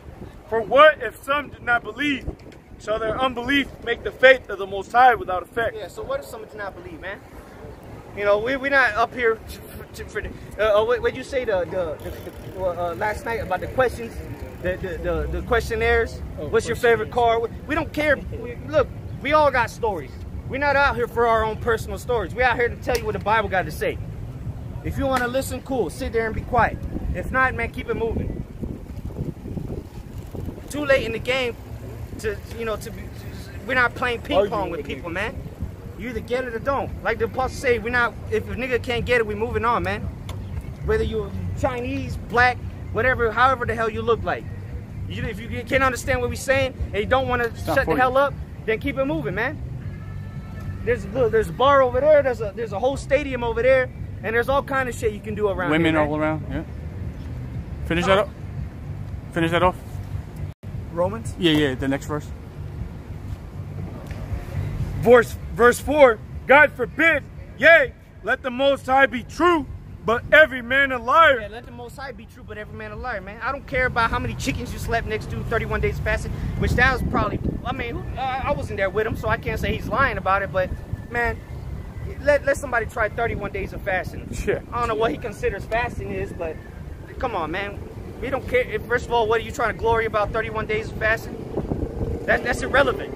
You didn't learn nothing during that, and talking about roosters and all that nonsense in Key West. And also, that's why the scriptures say, study to show thyself approved, because that goes for us as well. If you watching these videos and you coming out to the camps, you're supposed to take what we say as a lie, man. Go out and do your own research, because ultimately, if this be of the Most High, you're going to find out for it to be true. Yep. All right? And if it be a man, it'll come to naught. We've been out here for a long time, man. Long enough, baby. All right, that was it on that? Yep. Okay, go back. The second Ezra's? Drop Amos? Yeah, you can drop Amos. All right. Yeah, keep reading on that? Yeah, keep reading on that. We go back to Revelation. All right. I'll start from verse 3 again, through the Spirit. Second Ezra, chapter 15, verse 3. And it reads, "Fear not the imagination against thee. Let not the incredulity of them trouble thee that speak against thee." Yeah, so if you speak against this word, really you speak against us, you're speaking against Yahweh Bashim Yahushai. You're speaking against Yahushai, and ultimately you're speaking against Yahweh, man. So you can either get it or not. All right? It said, let it not trouble thee, man.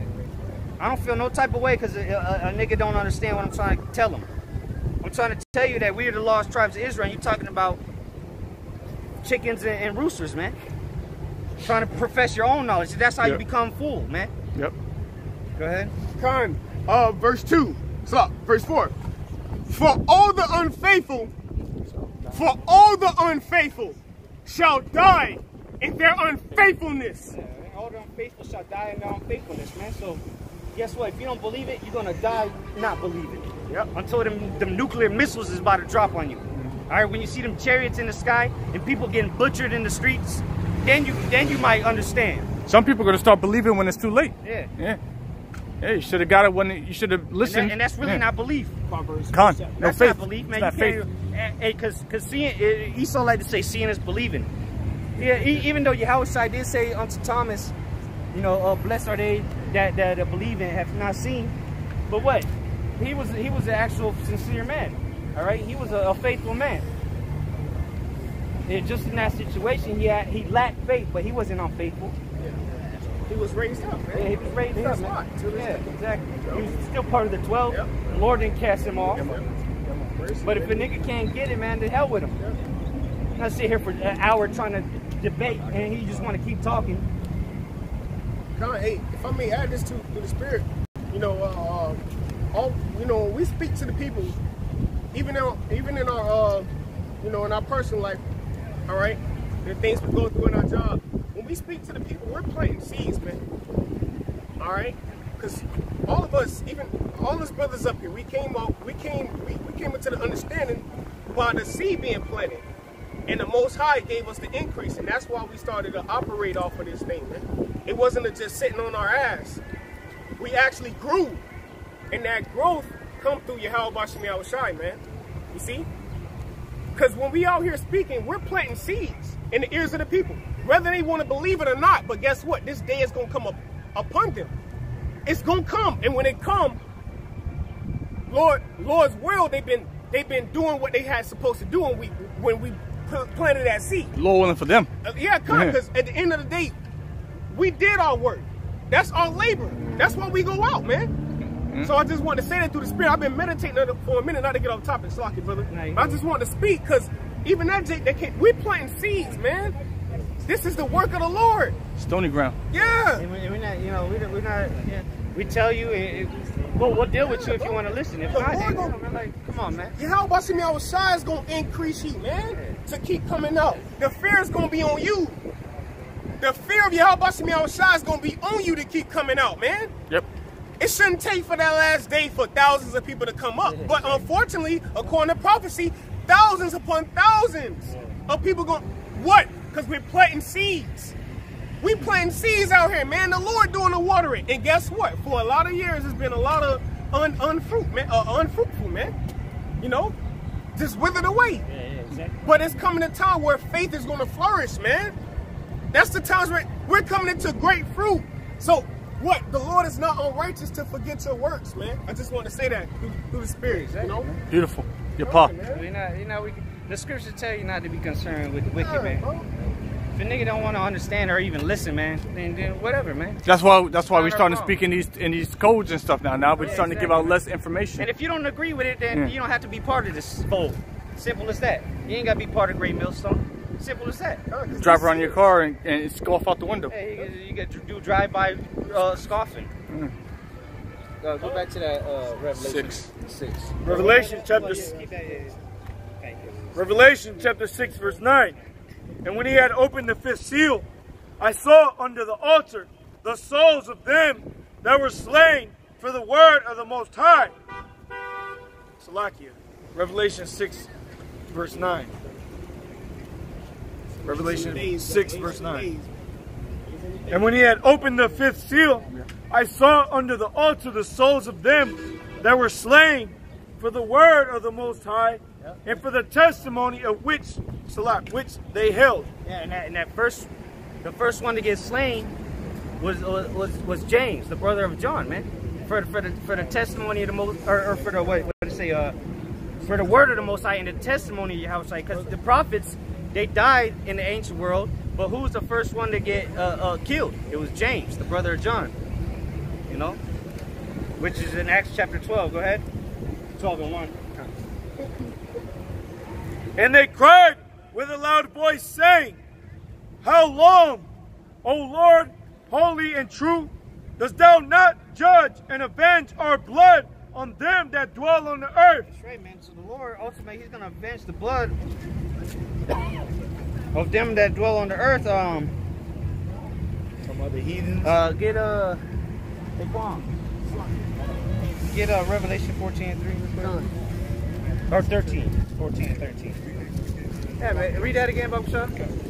And they cried with a loud voice, saying, How long, O Yahweh, holy and true, dost thou not judge and avenge our blood on them that dwell on the earth? That's right, man. So the angels, or not the angels, the ones that have been killed for this word, man, beginning with the prophets of old, all right, and all the times they've come back after sins, every time they die, they crying out to the Lord, man, asking the Lord, how long, man, how long you gonna let this go on?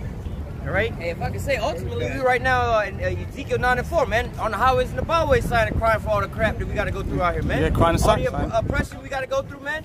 Hey, man, you don't think the Most High hear our cries, man, when we crying out to him day in and day out about this oppression, man? All right, the Most High is tired of hearing them cries of his children out there, man. Father, please come save us. Father, please come deliver us from this devil, man. All right, so ultimately the Most High is going to hear our cries and he's going to act on it, man. There's certain brothers that have already passed on in this truth. Abba Bibbins, King Mashah, even some young brothers in this truth. Oh yeah. The brother from Chicago.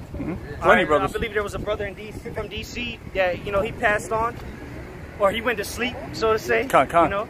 So read that again, Baba Shah, and then get that. Verse 10, and they cried with a loud voice, saying, How long, O Yahweh, holy and true, dost thou not judge and avenge our blood on them that dwell on the earth? Yep. So go ahead and get that now. Con. This is Revelation chapter 14, verse Baba Kassalim. 13. Oh, yeah, you started. 12. Hey, before you read that, if that man would have stayed and listened, that was the verse that he basically called. Yeah. He called 14 and 10. That's why I said if the Spirit allow, it'll come out later. But since everybody wants things to go according to them instead of let the Spirit do what it do, that's what happens, man. You walk up down the street and you get condemned. Now you could have got the understanding of that, but now, too late. Now you're going to die. Yeah. See, you see, because I didn't know that was going to come out. Yeah. It came out through the Spirit. See it? But see, some people will be like, see, why are you talking like that? Well, hey, because it's the Spirit talking to us. I didn't plan this. None of these brothers up here sat up at home. Call this Cuban guy. Yeah, hey, man. Yeah, come on, man. It's all through the Spirit, man. If you can, that's why we read Amos 3 and 7. This is a secret. That's why it was not. That's why the Lord didn't allow it to come out when He was here. Because that would have been a pearl before the swine, man. Yep. That dude was a filthy abomination in the sight of the Lord, man. That's he thought right. he knew something when he don't. Go ahead. Con. And when opportunity for him to be humble, he loathed at it, man. The scriptures say, except the man humble himself as a child, he can't enter into the kingdom. So he couldn't enter. Yeah. Because the scriptures say the kingdom of heaven is within us. So you could have been able to, you know, enter into the knowledge. Yeah. You know what I mean? Just like that. But just had to be you didn't humble yourself, you know. Just waited. You know? Listen, you know. Because that's crazy. I didn't even think, I forgot he even called that scripture, but look. 10-11. He called 10-11. We could have easily stopped. I thought he said 14-11. No, I'm sorry. You called 14, 10, and 11. Yeah, there you go. Someone being tormented, and that's the scripture. Oh, okay. The torment scripture. Yep. Yep. That's what he's talking about. We could have got it for him, but hey, too late. It's all about your luck. You could have just waited two precepts we read in Revelation 6. 10 minutes. 10 minutes. Yeah. But hey, that's what happened. What the scripture say, woe unto you that have lost patience, man. He didn't have the patience to sit here and listen because he's looking at us as we're just young men that don't know a damn thing. But really, the Lord has ordained us, man. And we humbly saying that, the Lord set us up, man. That's why you walking around aimlessly, man. And we here right here with Bible signs, you know, the books on secular history. Look at this. Yeah, cut. This is the book of Revelations, chapter 14, verse 12. Here is the patience of the saints.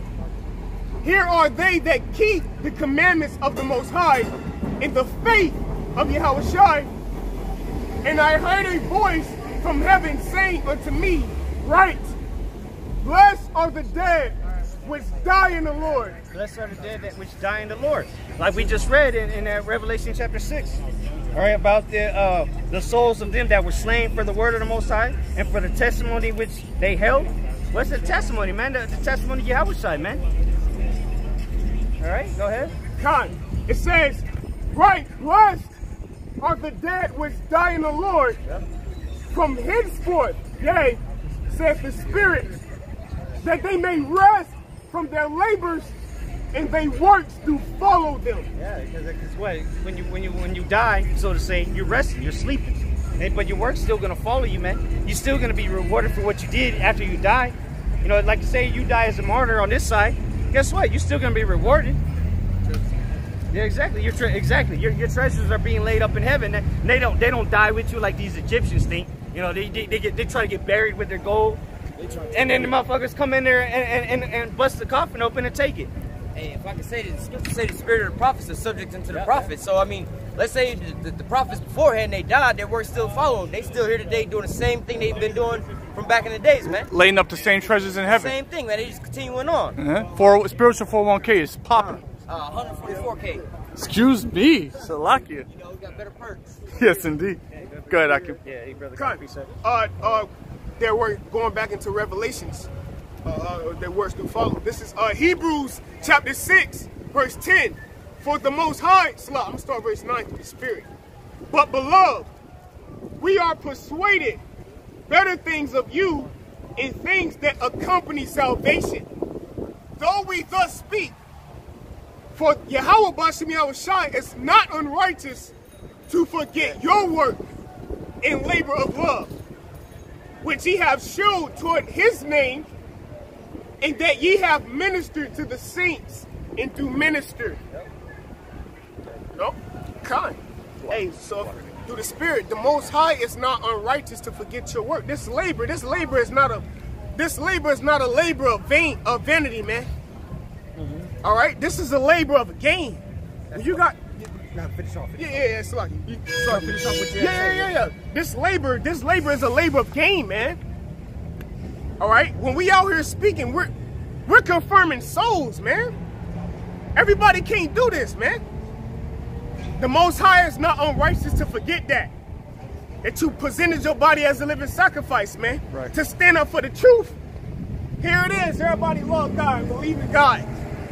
But, 31 days. Right, but where your doers of the word and not hearers only at? Where your work's at, baby? Word. Because if you really believe, you gonna have that work to it, man. You gonna apply it. Because you can read this thing till you turn purple. Yep. But what are you doing about it? Yeah, like the brother just quoted. Be ye not hearers of the words only, but doers also, man. What's say? Deceiving yourselves. Yeah, man. If he read this and he was really persuaded, he would have been out here with us doing this, or doing it on his own block. Listening. Yeah. Humble. Just say, humble thyself in the sight of the Lord, and he shall exalt you in due time. You don't get exalted because you read the Bible back and forth. That's why the Lord set us up. Because you read it back and forth and you ain't hit prophecy. Hour and 44 minutes. Yeah, you ain't hitting prophecy though, man. All right? The scripture say the apostles are sent forth last, man. All right? But through the Spirit, I just want to say, man, the Lord, this is a labor of gaining souls, man. This is not a labor of vanity, man. And brothers got to get out of that spirit. That's the spirit, like I feel it right now. Like the Lord coming, like, bro, the Lord coming through, bro. Ultimately, this isn't for the masses, man. This ain't for everybody. We gaining souls, man. No? Righteous souls. Yeah, righteous souls. That's right. That's why the scripture say, and so abundant shall be ministered unto you abundantly. All right? In the everlasting kingdom. Because what? You have ministered, man. This is a ministry we doing with our life. We are putting more time into the spirit than in the flesh, man. This is something masses can't do. Everybody wasn't given this opportunity and this blessing.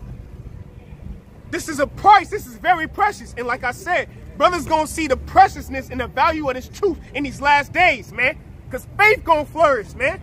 Everybody gonna want answers in the time we're coming into, man. And guess what? They're not gonna get them. Because we out here right now. And a lot of you have refused. Loathe that liberty. Well, guess what? We're coming into a time where you're gonna want answers in comfort. And it's not gonna be there. We're gonna be swiftly in the spirit. We're gonna be nasty in the spirit, man. All right? Hey, the men of the Lord got fruit coming to them, man. 15%. All right? Faith. You're going to see the reward of your faith in the times we're coming into, man. You know, hey, through the spirit. Hey, Salaki, somebody want to... Yeah, Baba Kashah, through the spirit. Hey, the spirit just switched up nasty. Somebody get Isaiah 65 and 13. Come on, Baba Kashah. Salaki, the spirit. Isaiah 65 and 13. This is the book of Isaiah, chapter 65. Yeah, kind of real quick before you read that, because we getting ready to see ultimate balance in these times. Get Proverbs 11. We getting ready to see ultimate balance. Yeah, man, when the prophets out here, man, you best believe when we out here speaking, all right, we gonna condemn, and we gonna tell you about destruction. That's what the prophets do. Somebody get Jeremiah 28 and 8. Yeah. Hold that on deck too. All right? Because when we out here, all right, we show you how balanced the hell by Shemi Al-Shai is. All right? We done went through all this hell. And Micah 7 and 9, it says, I will bear the indignation of the Lord, because I have sinned against me, until he plead my cause and bring me to the light. That light is the knowledge. This is that balance. This is the time of the balance, man. Ain't no more suffering after this. The man of the Lord, the prophets, our reward is coming. Whether we live for the Lord. Whether we die for the Lord. Guess what? All the memories of the prophets being put to death, that's being ceased. The Lord is getting ready to show that ultimate balance. In the midst of destruction, the midst of mercy is going to be presented unto men. Men of the Lord, that is. And that's the vision. That's why we seers. Because we can see that. When brothers call on the name of Yahweh Shemi Al-Shai in that time of their tribulation, guess what? He's going to show up. Guaranteed, if you believe. Because he always did it for our forefathers. All right, what you got? All right, what you got, brothers? Isaiah 65 and what verse? Yeah, bring that out first. 65 and 13? Yep. This is the book of Isaiah, chapter 65, verse 13. Yep. Therefore, thus saith Yahweh power, behold, my servants shall eat, but you shall be hungry. Yeah, come, my servants shall eat.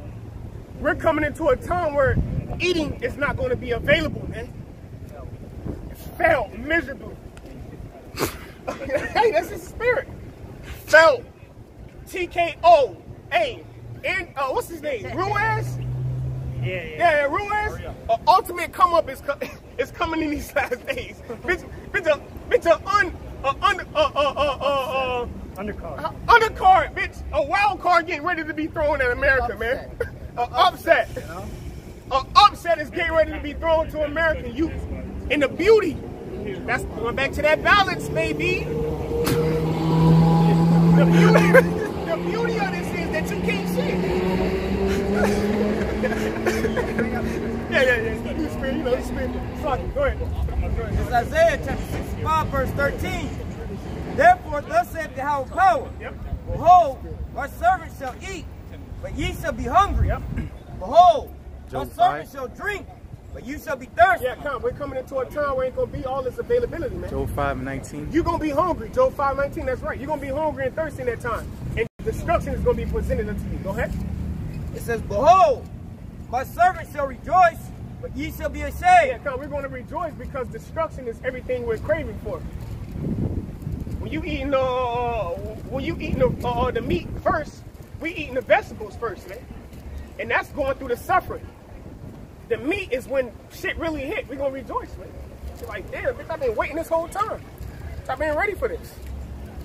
To get the fuck out of here. Go ahead. Behold, my servants shall sing for joy. Yeah, sing for joy. Joy of what? Redemption. Redemption is coming to the nation of Israel, chiefly the elect.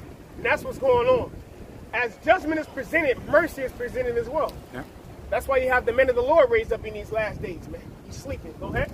It says, behold, my servant shall sing for joy of heart. Yep. But you shall cry of sorrow of heart. Yeah, cry of sorrow of heart. Why? Because we're out here teaching right now. When the opportunity was granted unto you, you loathed at it. Mercy is being presented unto the masses of the people, the whole world.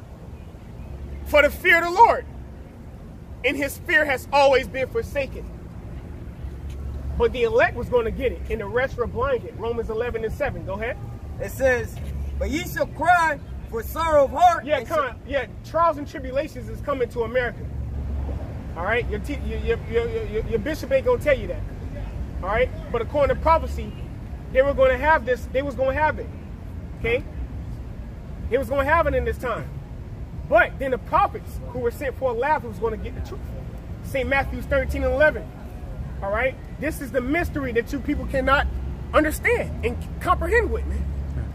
All right, this is the future. This is prophecy, 2 Ezra 6:9, being presented right before you.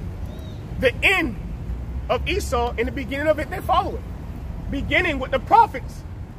Beginning with the 144,000. Because they were in the beginning. That's why they in the end. So that they can get that slot being in the beginning. See? You got something? Yeah. So Luke chapter 6 and verse 25. Woe unto you that are full. Yeah, come. You people are full. Why? Because you eat the delicacies of America and its system. Go ahead. For ye shall hunger.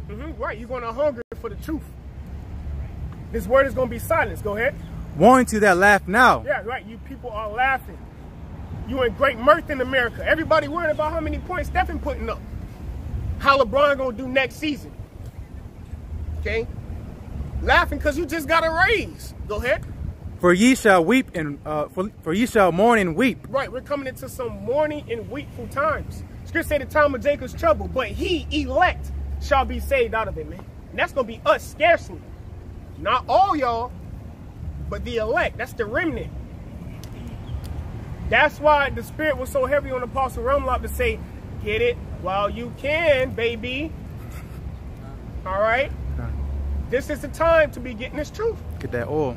Get that oil, baby, because it's coming a time where you're going to be seeking for it. This is prophecy that Yahweh spoke about 2,000 years ago when he gave a parable of the 5 wise virgins, baby. Come on.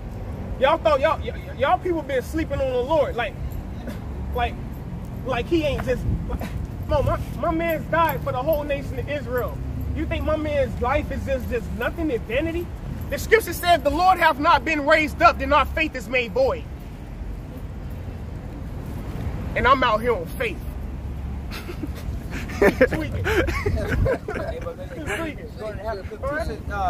Go with Terry, wait for it, you know, because that's what's wrong with our people, man. Yep. Because they don't see these things readily coming to pass, man. You tell them, hey, the Lord's finna return, man. Instead of Lord ain't here by next 11. Wednesday. I got shit to do, man. Yep. I got this world to go get back into, man. I can't sit out here and endure this long, man.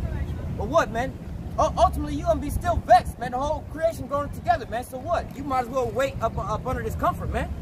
If I may add, brother, but you ain't suffering because the Lord, because the Lord did something against you. No, the scripture say, I will bear the indignation. Yeah.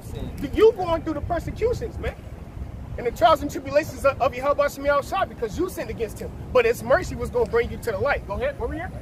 I was going on that in that Isaiah. Yeah, real quick. You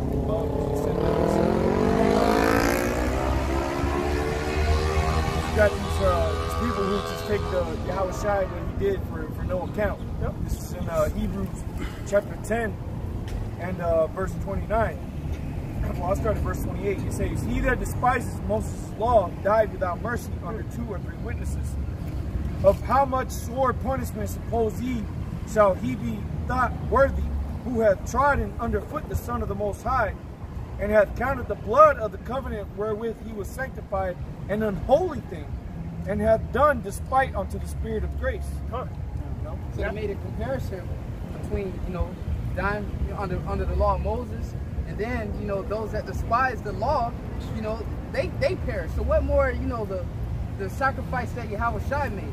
You know what I mean? You despise that, like, yeah, it's gonna be bad, man. As the scriptures say, there are things worse than death, man. There's things worse than death, man. The scripture say, man shall seek death and he ain't gonna find it, man. People think just dying, like, that's the worst. No. What it say? Everlasting torments. That's suffering. That's a lot worse than just. Braden said that. Remember at the end of the MKX? He said it's a shunna. That was a precept, brother. And they said that on Little Nicky. He said, "You shall dwell in everlasting torments and slavery for 1,000 years." He said it to the so-called white man. That's beautiful. That's a beautiful precept. Where we at? Yeah, where's that something? No, I had that Isaiah, but actually I got somebody quoted that I'll bear the indignation because I've sinned. Oh yeah. This No, go ahead. All right, this is Micah chapter 7 verse 9. "I will bear the indignation of Yahweh because I have sinned against him until he plead my cause and execute judgment for me. He will bring me forth to the light, and I shall behold his righteousness." Yep. Hey, so going into go ahead, brother. Real quick, I'll say something on it, you can speak on it. Go ahead, brother. Read it one more time, through the Spirit. Micah 7 and 9. "I will bear the indignation of Yahweh because I have sinned against him." Because we've sinned. We went off. The whole nation is sick. The whole nation of Israel is sick. All right? Hey, the scripture saying Jeremiah, what's that, Jeremiah 2? What iniquity have your forefathers found in me? Hey, the scriptures say the Lord is judged in the midst thereof. The Heavenly Father don't go off. That's why we read in Micah the 7th chapter. This is mercy. It was a set time in all of our lives that's in Great Millstone, Manor Valley, DTA, out there on your own, woken up to the truth, believing Yahweh Shai, sincerity and truth. It was a set time for you, for this light to be revealed unto you, man. In your personal life, whatever you went through. We all went through it. And that good fruit, in that seed that the Most High gave the water to get that increase, he was going to grow. And that's why we out here, 30 plus years on down, man. Okay? Since the elders, man. All right? And they elders. All right? This is an implantment of righteousness here going on, man. All right? Go ahead. That was it on that mic. That was the one? Yeah, next one says, next one says my enemy. All right, go on. Go ahead. No, grab that. Jeremiah 28, verse 8. "The prophet that have been before me." Jeremiah 28:8. No. It's really through the Spirit. I'm just going through the Spirit. Whatever the Most High put on my spirit, I'm going to speak and prophesy. All right? So, grab that real quick. Jeremiah 28:8. "The prophets that have been before me and before the old prophets prophesied both against many countries and against great kingdoms of war and of evil and of pestilence." So, anytime the prophets came on the scene, they prophesied. Matter of fact, somebody get Amos 9 and 8. Damn, lucky. Anytime the prophets was on the scene, all right, what? They prophesied concerning the judgment that was going to come. All right. Somebody want to get that? Word searching real quick for me. What you looking for? Before time they were called seers. Before they were prophets, they were seers. Chronicles. First, yeah. Real quick through the Spirit. Yep. You know what I'm talking about? All right. right? Because before we were called prophets, we were seers, man. So anytime we came on the scene, we was to tell you the destruction. Vision. Yep. The whole vision. Yep. The Lord came to me in the night. Yep. Done. All right, and the vision is set for America, man. Destruction. All right. In the elect, receiving salvation. Yeah, I can't. I think it's 1 Samuel 10 and 10 or something like that.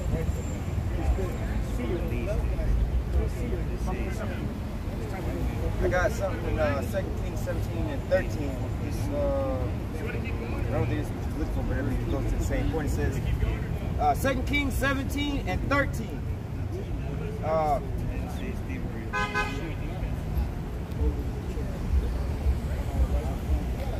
It says, "Yet Yahweh testified against Israel and against Judah by all the prophets and by all the seers, saying, Turn ye from your evil ways and keep my commandments and my statutes according to all the law which I command your fathers, which I sent to you by my servants, the prophets." Yep. And that's hey, brother, that's it right there.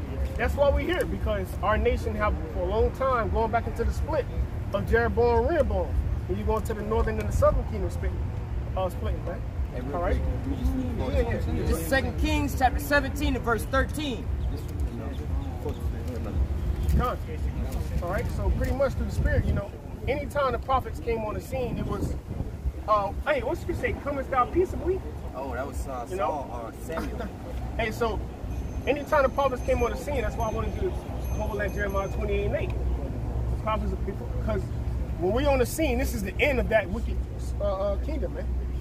You know? Yeah, the apostles last. The apostles last. That's why when Nebuchadnezzar, he couldn't get that dream interpreted, he had to go get Daniel, who was a prophet, who was a seer. And he told him what? He told him in the beginning. He told him, you know, concerning the kingdom. Are we not in take the kingdom? No. World War III, baby. Yahweh Shai is a man of hosts. All right? Yahweh Shai is a power force. Go ahead. That was it. I'm looking for that other. Okay, go ahead and back that up. It's Amos 9 and 8. Behold, the eyes of the Lord. Amos 9 and 8.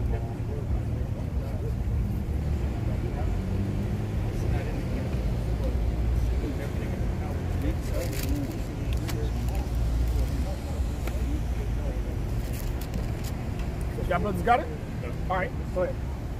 It's Amos 9 and 8. Behold, the eyes of the Lord Yahweh are upon the sinful kingdom. The sinful kingdom. And I will destroy it from off the face of the earth. Yep. Saving that I will not utterly destroy the house of Jacob, saith the Lord. Yep. Behold, the eyes of Yahweh Shai upon the sinful kingdom, man. Israel. Somebody get Amos 3. Yeah, hold that. First verse. 3 and 1? Yeah. It's Amos 3 verse 1. Hear this word that the Lord has spoken against you, O children of Israel, against the whole family which I brought up from the land of Egypt, saying, You only have I known of all the families of the earth. Therefore I will punish you for all your iniquities. Right, therefore will I punish you for all your iniquities. So when the Lord said that sinful kingdom, who is that spiritual, who is that sinful kingdom? Who went off? Of course it's talking about Babylon the Great here. But the scriptures say in 1 John 3 and 4, sin is a transgression of law. So we are those that have borne the indignation because what? We went off. Constantly. We're going off every day. You trying to keep the law, you trying to justify yourself for the law, and grace is not abounding. No?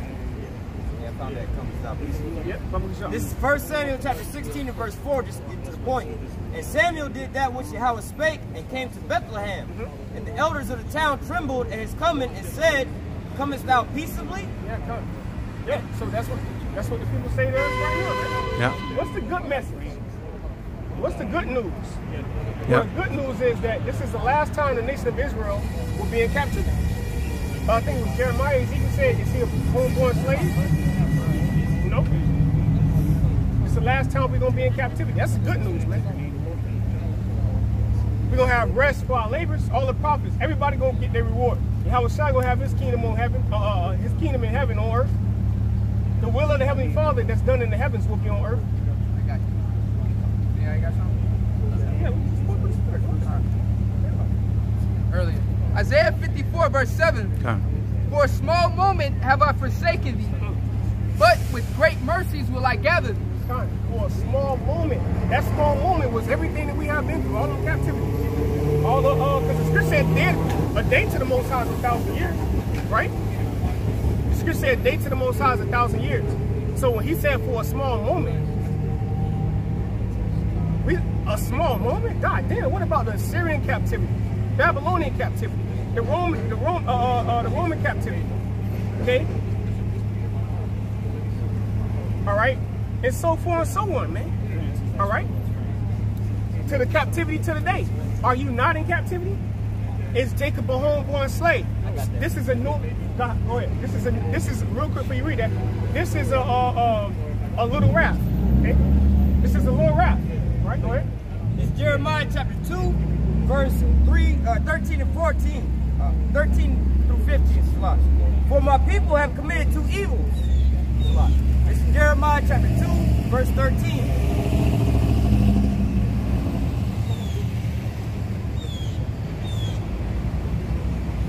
Jeremiah chapter 2, verse 13. For my people have committed two evils, for they have forsaken me, the fountain of living water, and have hewed them out cisterns, broken cisterns that can hold no water. Is Israel a servant? Is he a homeborn slave? Why is he spoiled?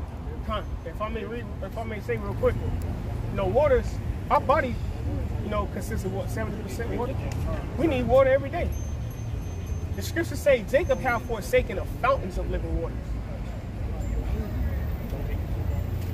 We constantly been going off, man. We constantly. It should be in your mind, in your spirit. Every day I need your outside. We have forsaken the fountain. Read that from the top again, Baba Kashak, the spirit.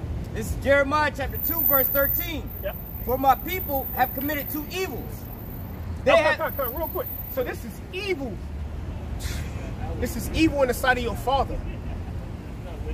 Imagine your daddy getting on your ass, man. In a time of trouble, you know? If I can speak on it, man, like how you feeling, man, I felt the same way when I read this. It says, you have forsaken me, you have forsaken the fountains of living water and hewed out cisterns that can't hold water. A cistern is like, it's a cup.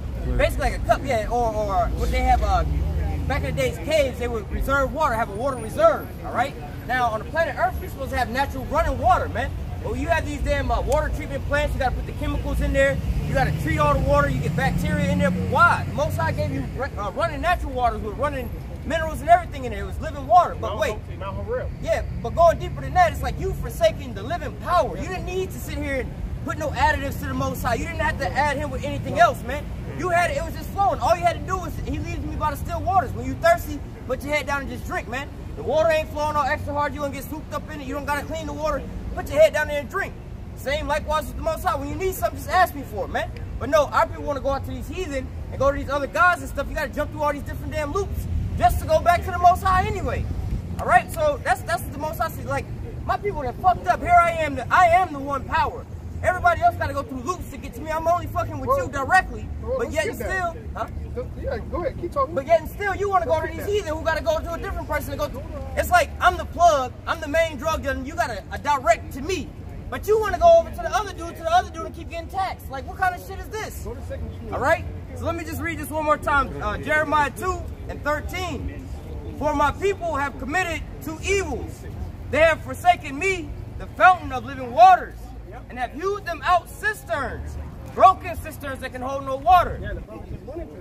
Yeah, you doing all this extra work and everything to get some fresh water and everything. The Most High gave you living waters, man, regular rivers and stuff like that. You don't even got to treat it. It sits there and it go through its own filtration systems and things like that.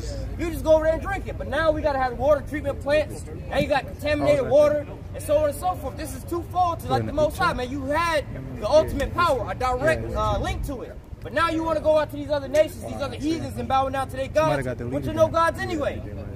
Yeah, it might have got deleted. All right. Yeah, probably got deleted. 2 Kings 17:6. In the 9th year of Hoshea, the king of Azra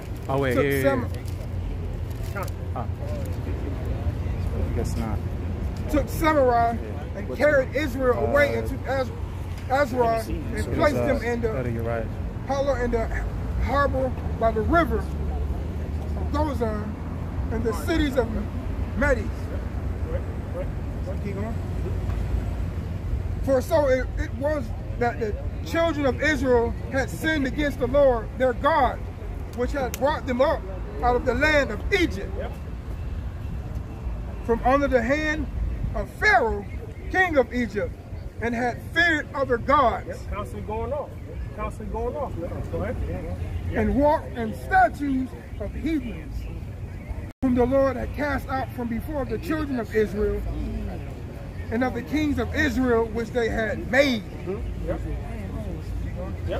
And the children of Israel did secretly those things that were not right against the Lord, their God. Going back to that. And they built them high places. Constantly worshiping these false gods. Go ahead. And in all their cities, from the tower of the watchmen to the fenced cities. And they set them up images and groves. Yep, that's the point. They set up what? Images and groves. Images and groves. Constantly going off, man. Jake constantly was going off. Go ahead. And every high hill. Yeah, worshiping false idols, man. All right, go ahead. Under every green tree.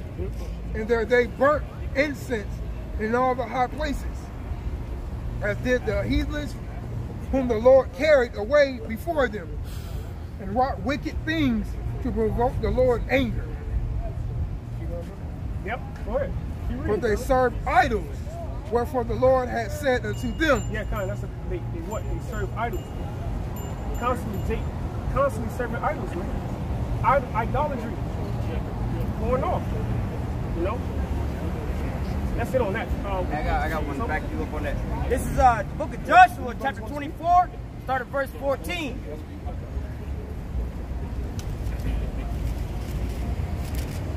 Go ahead, up. Right after Deuteronomy. This is Joshua, chapter 24, verse 14. Now therefore, fear Yahweh and serve him in sincerity and in truth, and put away the gods which your fathers served on the other side of the flood in Egypt, and serve ye Yahweh. And if it seem evil unto you to serve Yahweh, choose you this day whom you will serve, whether the gods which your fathers served that was on the other side of the floods, or the gods of the Amorites in whose land ye dwell.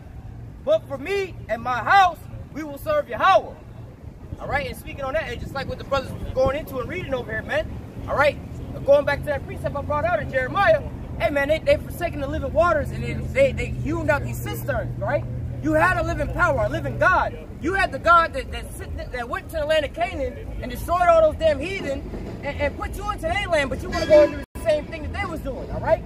It's like you renting an apartment and you getting evicted out of your apartment for selling crack, or the person before you getting evicted out of the apartment for selling crack. You want to move in the apartment and sell crack too. You don't realize you got that apartment because somebody else got evicted.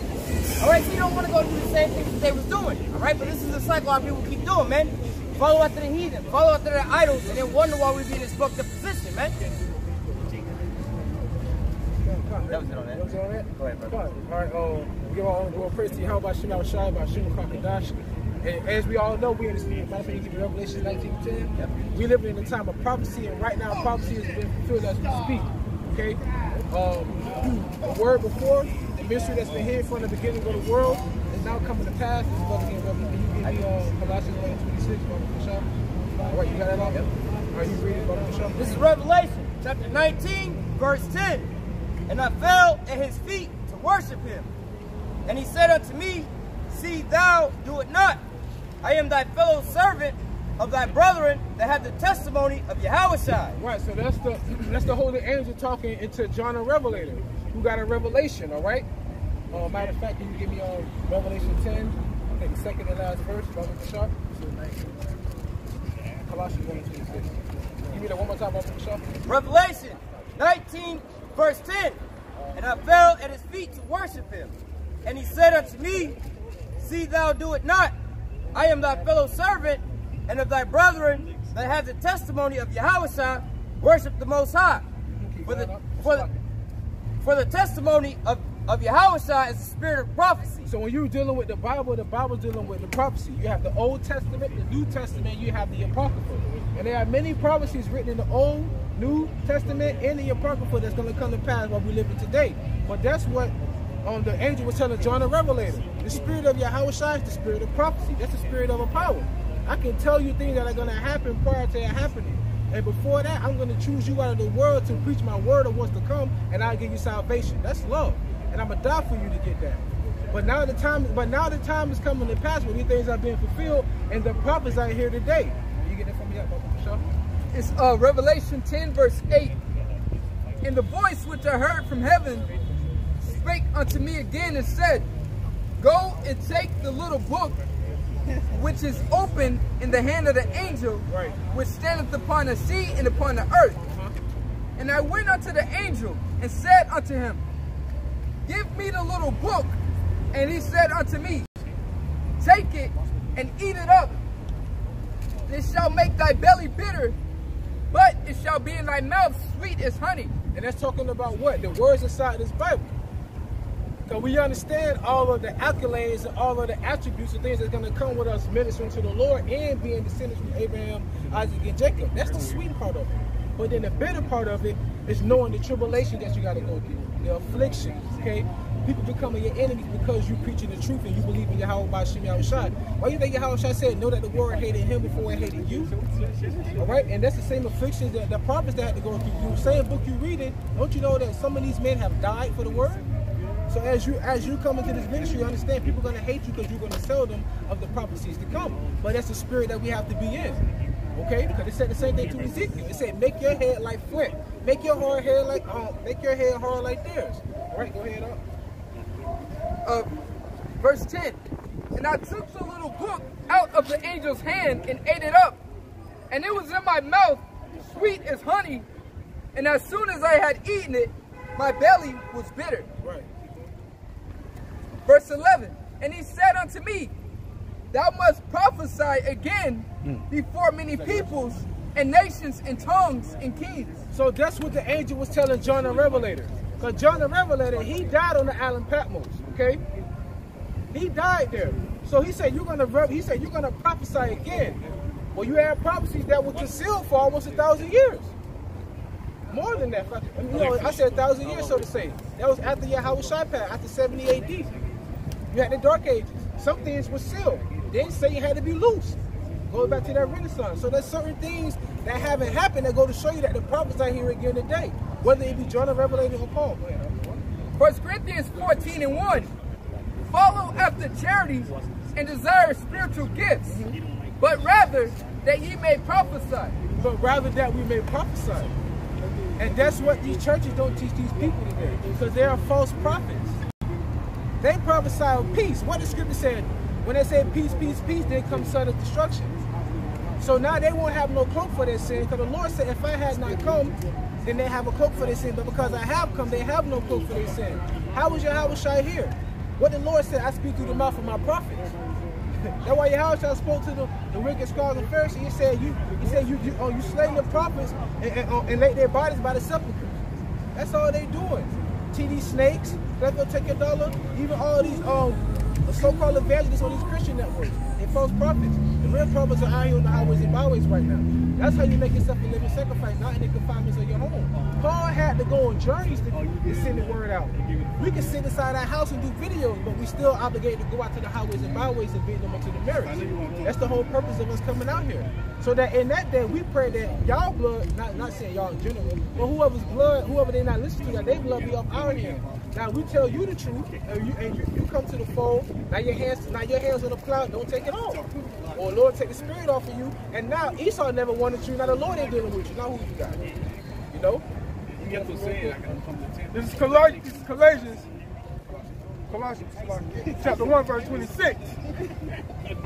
Even the mystery which have been hid from ages and from generations, but now is made manifest to his saints. And that's a prime example of how you know John the Revelator is here again today.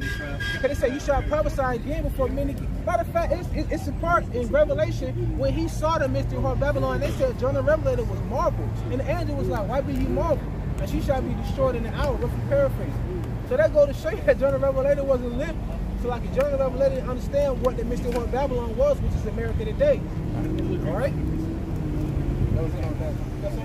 You wanted Revelation, exactly which one? One more guys. Good job, buddy. This is the book of Jeremiah, chapter 28, verse 8. It says, "The prophets that have been before me and before thee of old prophesied both against many countries and against great kingdoms of war and of evil and of pestilence." Good. And right now, we're speaking about the war and the evil of pestilence that goes to many countries. Because right now you have America that's in a trade war because they're putting tariffs on all these other countries.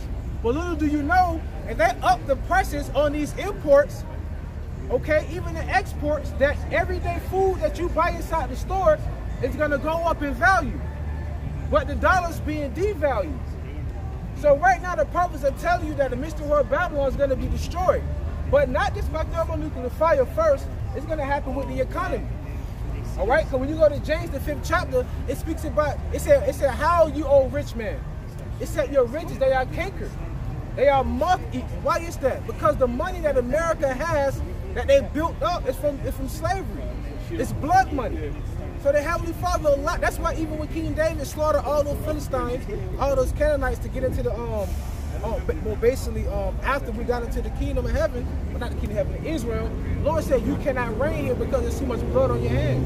He gave it to Solomon, which is peace. Same thing with Esau. The Most High allowed you to rule the world, and you did it in wickedness. Even when the curse was upon us, and the Lord said, "Cursed be him that hangeth from a tree." Even by the law, he's supposed to take us down before the sun go down. But you let us hang up there. So even the Lord allowed you to rule, but you still went off. So all that money that they made, all right, which is basically, it's blood money, it's slave money. That's why they got the stock market. The first stock market was us. That's why George Washington said New York was basically the Empire State, because the empire was built off of slavery, man.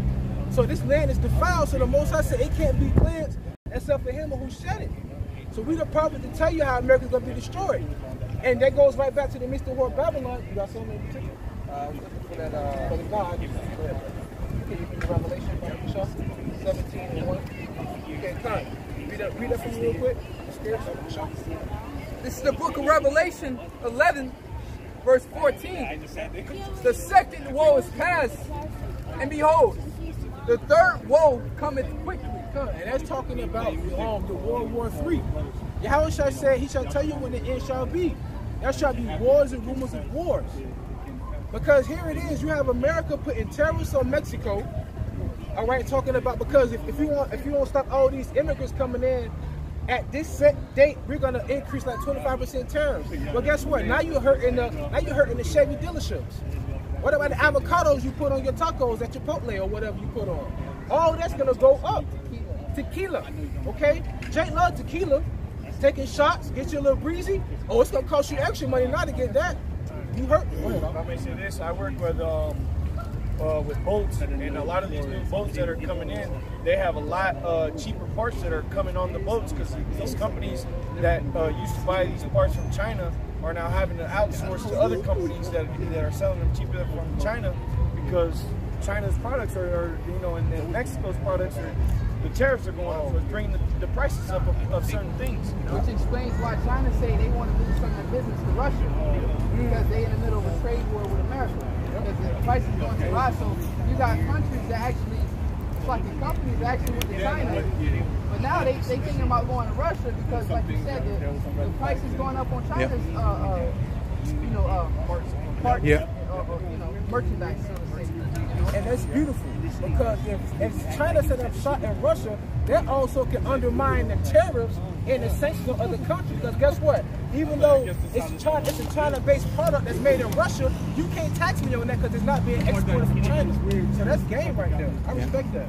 Matter of fact, you already read that, right? You got that from me? 17:1. Yep, 17:1. It's the book of Revelation, chapter 17, verse 1. And there came one of the 7 angels, which had the 7 vials, and talked with me, saying, Come unto me, come hither, and I will show unto thee the judgment of the great whore that sitteth upon many waters. The great whore that sitteth upon many waters. Okay, and when you talk about, can you give me Psalms 137, Brother Michelle? When you talking about that great whore, that's talking about America. Because when you're talking about a whore, that's a woman that lays down with many men, so to say. America has laid down and made many contracts and agreements with many nations, okay, but have broken it, have played a harlot with many people by taking on many agreements, okay.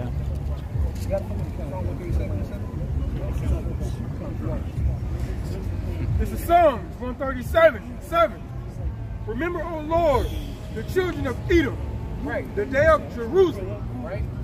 Who said, raise it, even the foundation thereof. That means to destroy us, both from 70 AD, okay? And even up until now, it's the perpetual hatred. Go ahead, O daughter of Babylon, who ought to be destroyed, happy shall thou have served us.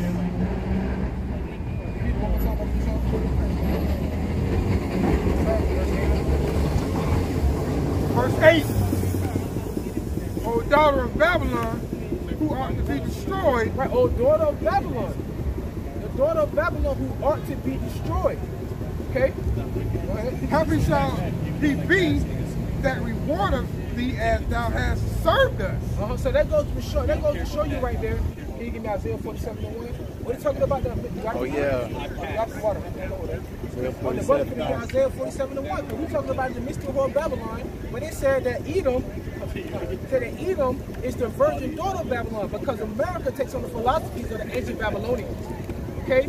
When you look at the fish on the back of a car that says Jesus in it, they go back to the fish god Dagon. They go back to the Hamites over there, man. That's where that comes from. The tattoos and all that, the markers on your flesh, they go back to him. That's their custom, okay? This is Isaiah 47:1. Come down and sit in the dust, O virgin daughter of Babylon. Now this is going to lead up into us talking about that Third World War coming. Because it's going to be a lot of confusion. When you sit in dust, you know, dust get kicked up in your face, it's confusion. And also it's a place of a lower state. Go ahead, that was that cut on that Big Bang Theory. They said it's an explosion. Well, that's confusing. That brings confusion. How the hell did that bring order? Yeah. Explosion. Right. You know? Yeah, that's right. Huh? When you see something blow up, it's Hey, real quick, to make an explosion, you have to have some kind of catalyst. Exactly. Like a combustion in an engine, you need gas, air, and fuel. Or gas, air, and the spark. So how the hell Big Bang? Well, you know why? That's beautiful that you say that, because that's back in the brother. This is Babylon, because that go back to the Epic of Gilgamesh, meaning an epic beginning. Epic beginning. All right, so they actually adopted. That's what is Darwinism? That's actually a religion. You know what I mean? If you really go into it, go back to the Epic of Gilgamesh, which go back to the Hamites, right? Meaning it was an epic beginning, meaning an explosion. You know, so hey, and that's a spirit. I'm gonna show you this Babylon. This is Babylon, because it goes back to, like, you have certain heathens that spoke about the deluge. They go back to the flood.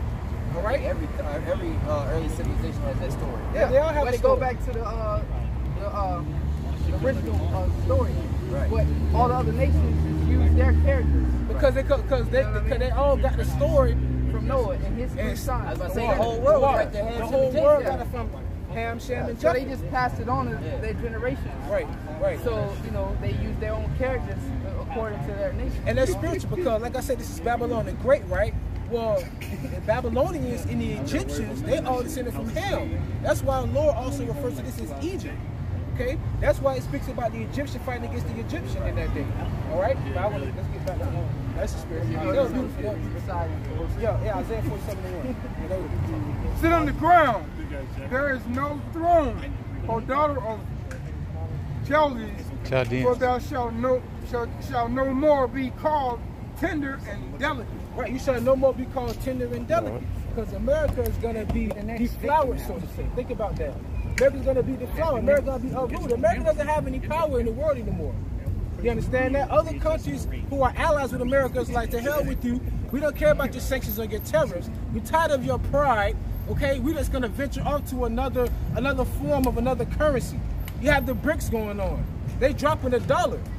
All right, there's no power. That's why they have to find a reason to infiltrate and to try to subjugate the other land.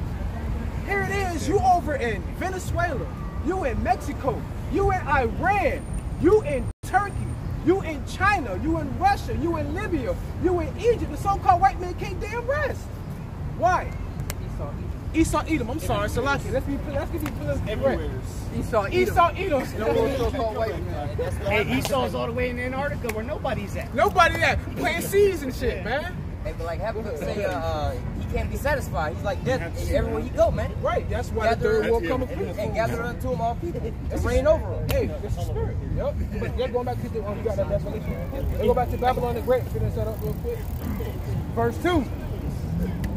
Take the millstone and grind meal. Uncover thy locks. Make bare legs. Uncover the feet, the thigh. Pass over the river. Their nakedness shall be uncovered. Ye thy shame shall be seen. Right, your shame shall be seen. That goes right back to them trying to block the YouTube. Oh, you being exposed. Here it is. You know, I mean, everything's happening. You're not the real Jews. We know that you're running the, what they call it, the IMF, International Monetary Fund. You're basically funding both sides of the world. You're basically trying to be like the Most High. You basically claim to be the Most High's people, but you do everything contrary. Here it is. They're talking about they found they have a factory over in Israel talking about some clean pork, kosher pork. They're having pride. They're having pride parades over there. You make a mockery of the Lord. You even have it to when a male child is born, you have a certain ritual where you suck the blood off the penis of a child, infant child. But you claim to be the people of the Lord. See, that shame is showing you who you are. That you actually funded the Atlantic slave trade will put Judah and the kingdom of Judah and the kingdom of Ephraim into slavery together. That's why I tell you that in Jeremiah the 50th chapter, the 33rd verse, it says Judah and Ephraim was oppressed together. We were. All right. See, all that is exposing them. So when you see me again. Edom, it's gonna be hard for you too. Edom, the Caucasians, the cave dwellers, all right, the Edomites. America is Sodom and Egypt. Okay, it's Babylon, it's Assyria. It's every nation you could possibly think of that we was under captivity of. Because what did the Lord say in Malachi the 4th chapter? He said that He laid their heritage in mountains to waste to the dragons of the field. They don't have anything. Okay? Indignation forever. Indignation forever. All right. So we're gonna get back into Revelation. This is Revelation chapter 7. This is Revelation chapter 17, verse 1. And there came one of the 7 angels which had the 7 vials, and talked with me, saying unto me, Come hither, and I will show thee the judgment of the great whore that sitteth upon many waters. You dropped the verse, I think, like 18. Want to tell you what the many waters are?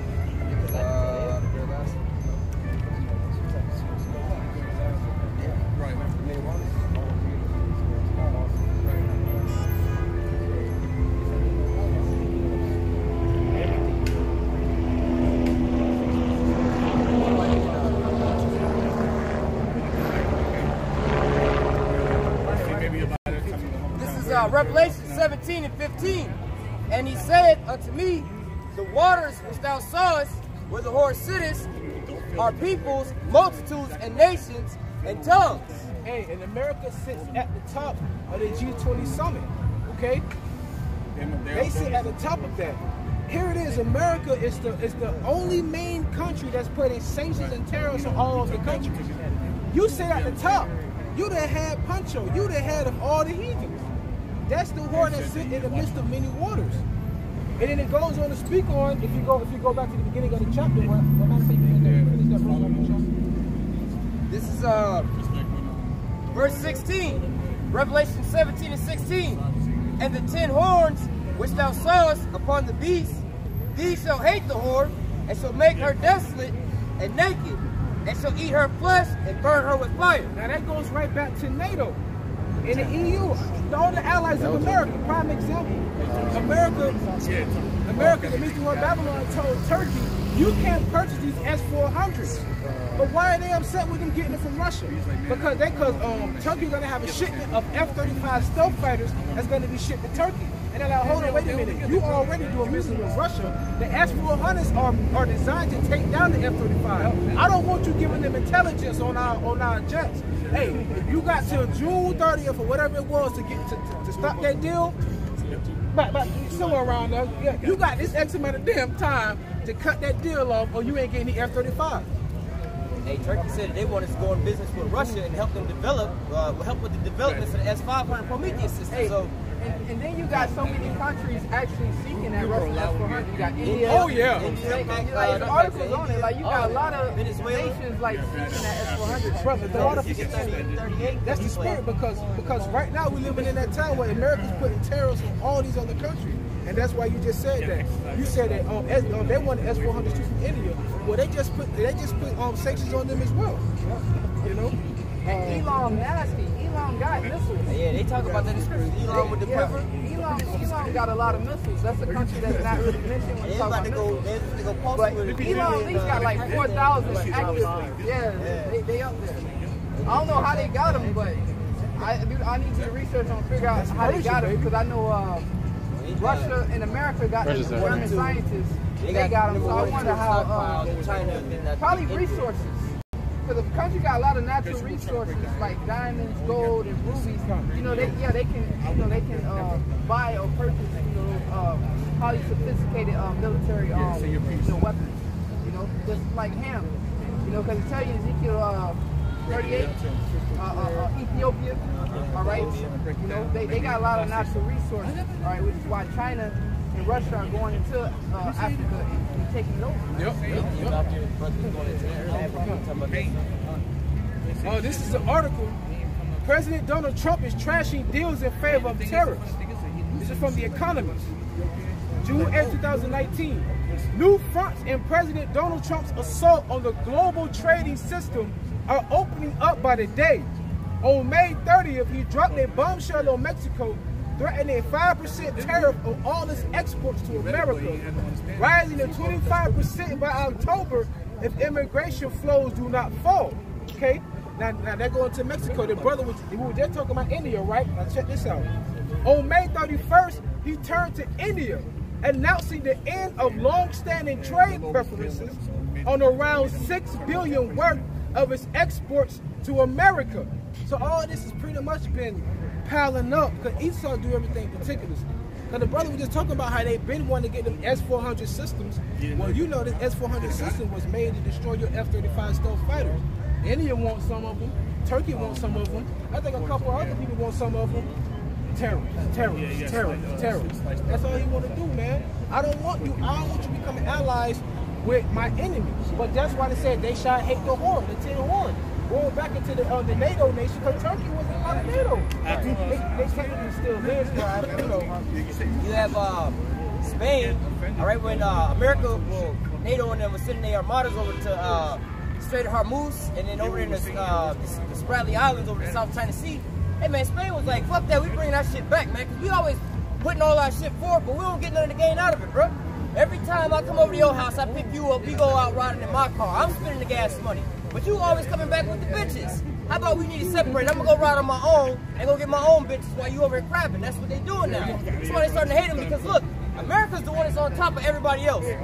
Germany and France, they want to make the German Franco plane. They don't want to keep buying these F-35s because look, the F-35 is made by Lockheed Martin. So every one of those billion-dollar planes they'd be selling, American companies make money off of that. So if you force NATO and all them to buy it, you know what I'm saying? It's like, yo, wait a minute, if we can develop our own shit, why not? Yeah, and the Germans was the first ones to come out with jet propulsion engines to begin with anyway. You see that like in the movie Red Tails. Like you're like, okay, go to fighter jets. Like, yo, Hitler was the first people with them jet engines, man. They were taking off their technology a lot. That German engineer. That's what I was just gonna say that. Yo, hey, that's where the scientists came from. Teaming, yeah. But just going in on that, man. The so-called white man or Esau Edom over here in America. Esau Edom over here in America don't want nobody else to flourish. So this is what's gonna cause that division between him and his allies. And they go, and I want to say this too. Just recently, two destroyers almost collided. That was yesterday, I think. Russia and America. Russia and America almost collided, man. Russia and America almost collided. Yeah, ships like from all the way down here, big ass ships. They said that they came within 100 feet. Yep. It's the spirit, man. They go to show you, man. That, hey, that's the birthdays, man. Yeah. Back to the birthdays, man. Hey, that ain't even the first time, because I remember Russia had flew right over the deck over one of American ships, man. Ain't even nothing about it. Let's go back to let's go to Revelation 11, and I think it's 17. This is Revelation chapter 11, verse 17, saying we will get. Revelation chapter 11, verse 18. And the nations were angry, and thy wrath is come, and the time of the dead, that they should be judged. Yeah, the brother said the nations are angry.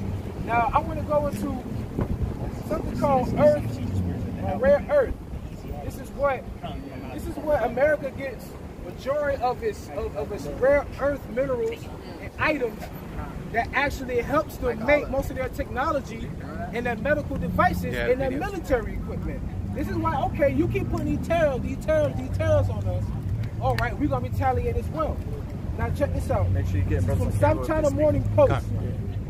Analysis, California maker of rare earths alternative. So this company, should I say, is an alternative to America getting their rare earths if China decides to put tariffs on them. Could be hit by tariffs on both ends of U.S.-China trade war. So let's say America does want to go to this alternative. You're going to still get hit by the tariffs as well. But then you're going to have China putting tariffs on their exports of rare earth minerals. Yep. So either way, you fucked. Yeah. Which is why they're seeking alternatives now of rare earth metals. Yep. You know, I think they said that F-35 got so many thousands of pounds of this here metal that they need from China. Yeah. It's like, it ain't looking good, It ain't looking too good right now. Yeah. What I'm saying that. I'm going to skim through this article real quick because the brother brought out, what was it, Revelation 11:18, the nations are angry now. Okay, well, this is a prime example. As trade tensions have risen between the world's two largest economies recently, U.S. lawmakers and others have raised concerns that China might use its dominance in rare earths, materials used in high-tech devices ranging from mobile phones to electric cars, to like electric vehicles, to retaliate against the U.S. by cutting off or reducing worldwide supply.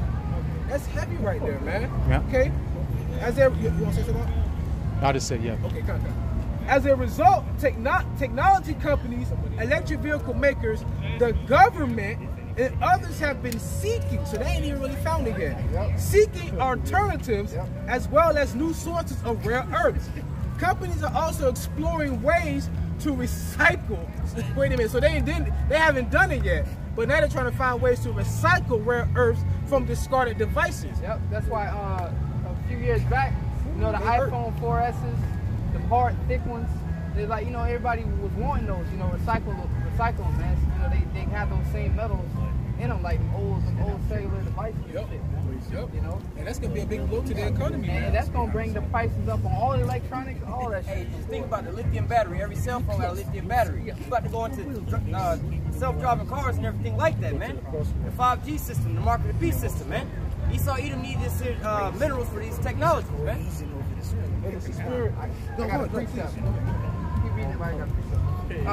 Obadiah 1 verse 7. All the men of thy confederacy have brought thee even to the border. The men that were at peace with thee have deceived thee and prevailed against thee. That they that eat thy bread have laid a wound under thee. There is no understanding in them. Hey, that's spiritual. It says there's no understanding in them. Like how, in the spirit, how you gonna put tariffs on me, on my export, but in order for you to continue on with your development and your innovation of your technology, you need these rare earths over here. So you can keep eating and making your money because you need the material to make them F-35s to sell to get your money. Yeah. That's that pride on Esau. What was the last part it said in there, on that verse? It says there's no understanding. There's no understanding. What's the understanding in there? Don't make any sense. That's foolishness. And those tariffs, they hurt the people in this country. You know, all this back and forth. Yeah, because think of Tampa. Tampa's a port city. You know, if nothing's be coming in, You know, how are people going to get food in their grocery stores, and how these truckers going to have cargo to drive out and do these kind of stuff? They supposedly signed a tariff deal, Trump in Mexico. So now, for now, it's okay for now. But they said that at 5% would equate it for Florida $300 extra billion. Yeah. To the consumers. And that's a lot of money. Yeah, where's that money coming from? Anybody getting paid more or nothing like that? And the minimum wage is what, barely going up. And imagine at the same time inflation with these other countries not dealing with the dollar no more. Well, that's the spirit. That's why they're trying to raise the minimum wage to 15, because they know the shit's about to skyrocket. So they want to keep people complacent. Jay get excited. Well, I'm making $3 extra. But everything done went up. You know, so it's like it just equalized it. You know, evened it out. Just real quick. This is on the rare earth elements. The materials are found in a variety of high-tech devices, such as mobile phones, windmills, and hybrid vehicles. And these are just some of the uses why they need them. High-intensity lighting, batteries, glass coloring, petroleum refining batteries, glass production, magnets, nuclear-powered batteries. That's submarine. Yeah, we're not living, you know, we living in the 21st century where all these things, we become a slave to all these things. To technology, to necessity. Back then, you know, if Esau wanted, you know, modernize and all this technology, you know, they could, like, we don't need that shit anyways, but we have become so reliant on all this technology that now they need that stuff, man.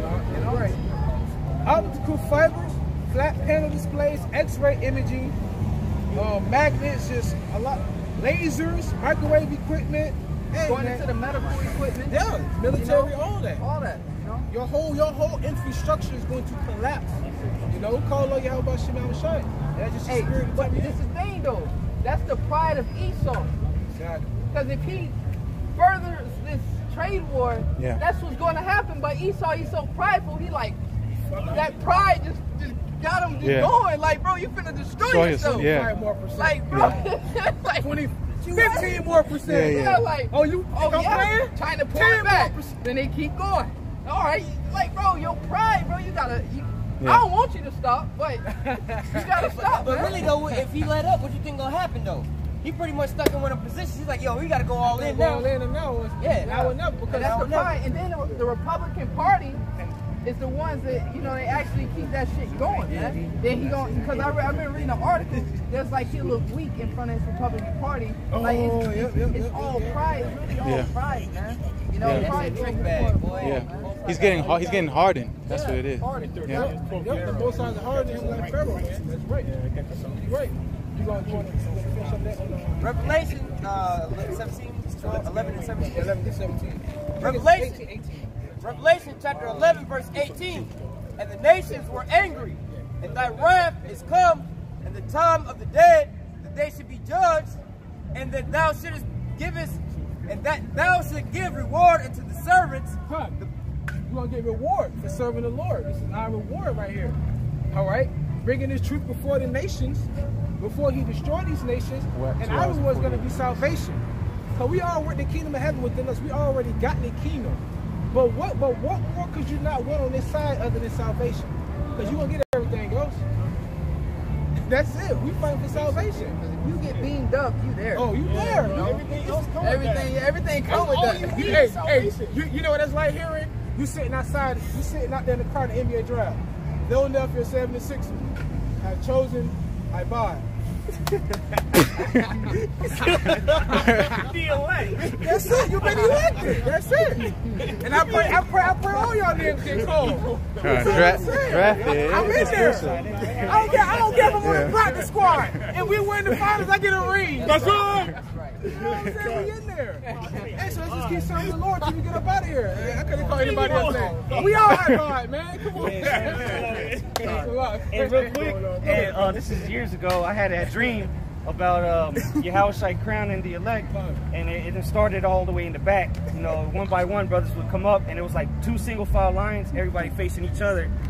And as every brother, you know, it was like one by one.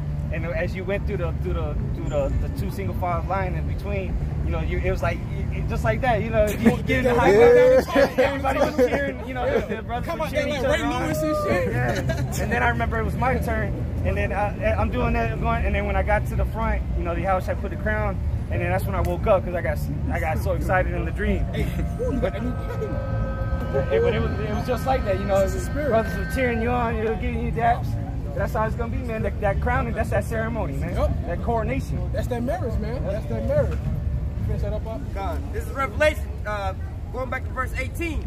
It says, "In the time of the dead, they shall be judged, and that thou shalt give reward unto thy servants, the prophets, and to the saints, and them that fear thy name, small and great, and shall destroy them which destroyeth the earth." It shall destroy them that destroy the earth, man. And Esau destroying the earth right now with his technology and with his philosophy. All right. Hey, ever since the industrial era, the earth is being destroyed. Really, if you think about it, man. Okay. So right now, the Heavenly Father is going to show you that He's going to destroy Esau, Edom. He tells you that in Obadiah, if I'm not mistaken, the 10th to 11th verse, if I'm not mistaken. So right now, we at the point where we're at the end of this thing. You know who the mystery word Babylon is. We know who Esau, Edom is.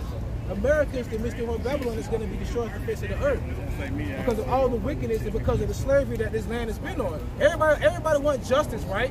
Somebody breaks into your house, you want justice. How you gonna break into this land that was taken by that was living by the Native Americans, and you just slaughter all of them and walk around prideful? Actually, do you got a permit to be Yeah, out here? yeah. Do you have a permit to be out here? The pride of Esau, you know. So we come into those times, man. But before all that happens, hey, we must go through great tribulation. Before we come through. Oh, Revelation chapter 13.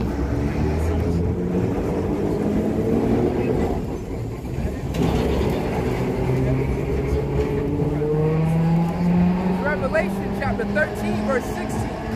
And he calls us all, both small and great, rich and poor, free and bond, to receive a mark in their right hand or in their forehead. It said small or great, rich or poor, free or bond. Doesn't matter if you have $100,000 in your saving account. It don't matter if you live in check to check. It don't matter if you can walk to the store to get you a bottle of water. It don't matter if you're incarcerated. Somebody tell you when to wake up and go to sleep. They want to be like the Most High. They're going to try and put this mark, okay, inside of everyone to monitor you. They're already monitoring you with your cellular phones. It's called GPS, Global Positioning System, if I'm not mistaken. Satellites, okay, they listen to you on your microphone, on your mics, on your phones. You always being monitored. You're never alone. You're in a big prison. Only difference is that you don't know you're in prison because you love wickedness so much that you actually are doing a mind oppression. Okay? And that no man might buy or sell save he that have the mark or the name of the beast. So nobody's going to be able to buy or sell whether they had the mark or the name of the beast. What is the... And that's what this trade war, this inflation, this war, this is what this thing is brewing up, man. A global reset, all right? Every time America went into a world war, what? It was a new currency implemented. Currency, man. Yeah. All right, so this is nothing new underneath the sun. It's the same formula, bro. They use the same formula over and over and over again, man. Right. Now it's just time for another global reset. And that's spiritual, because prior to them coming up with a banking system, you know, like before like the 1900s, so to say, you will literally have a bartering system. Listen, I'm gonna give you 10 coconuts. Let me get 2 bunches of those grapes or whatever. I give you some cattle for some chicken, some fish for some medicine.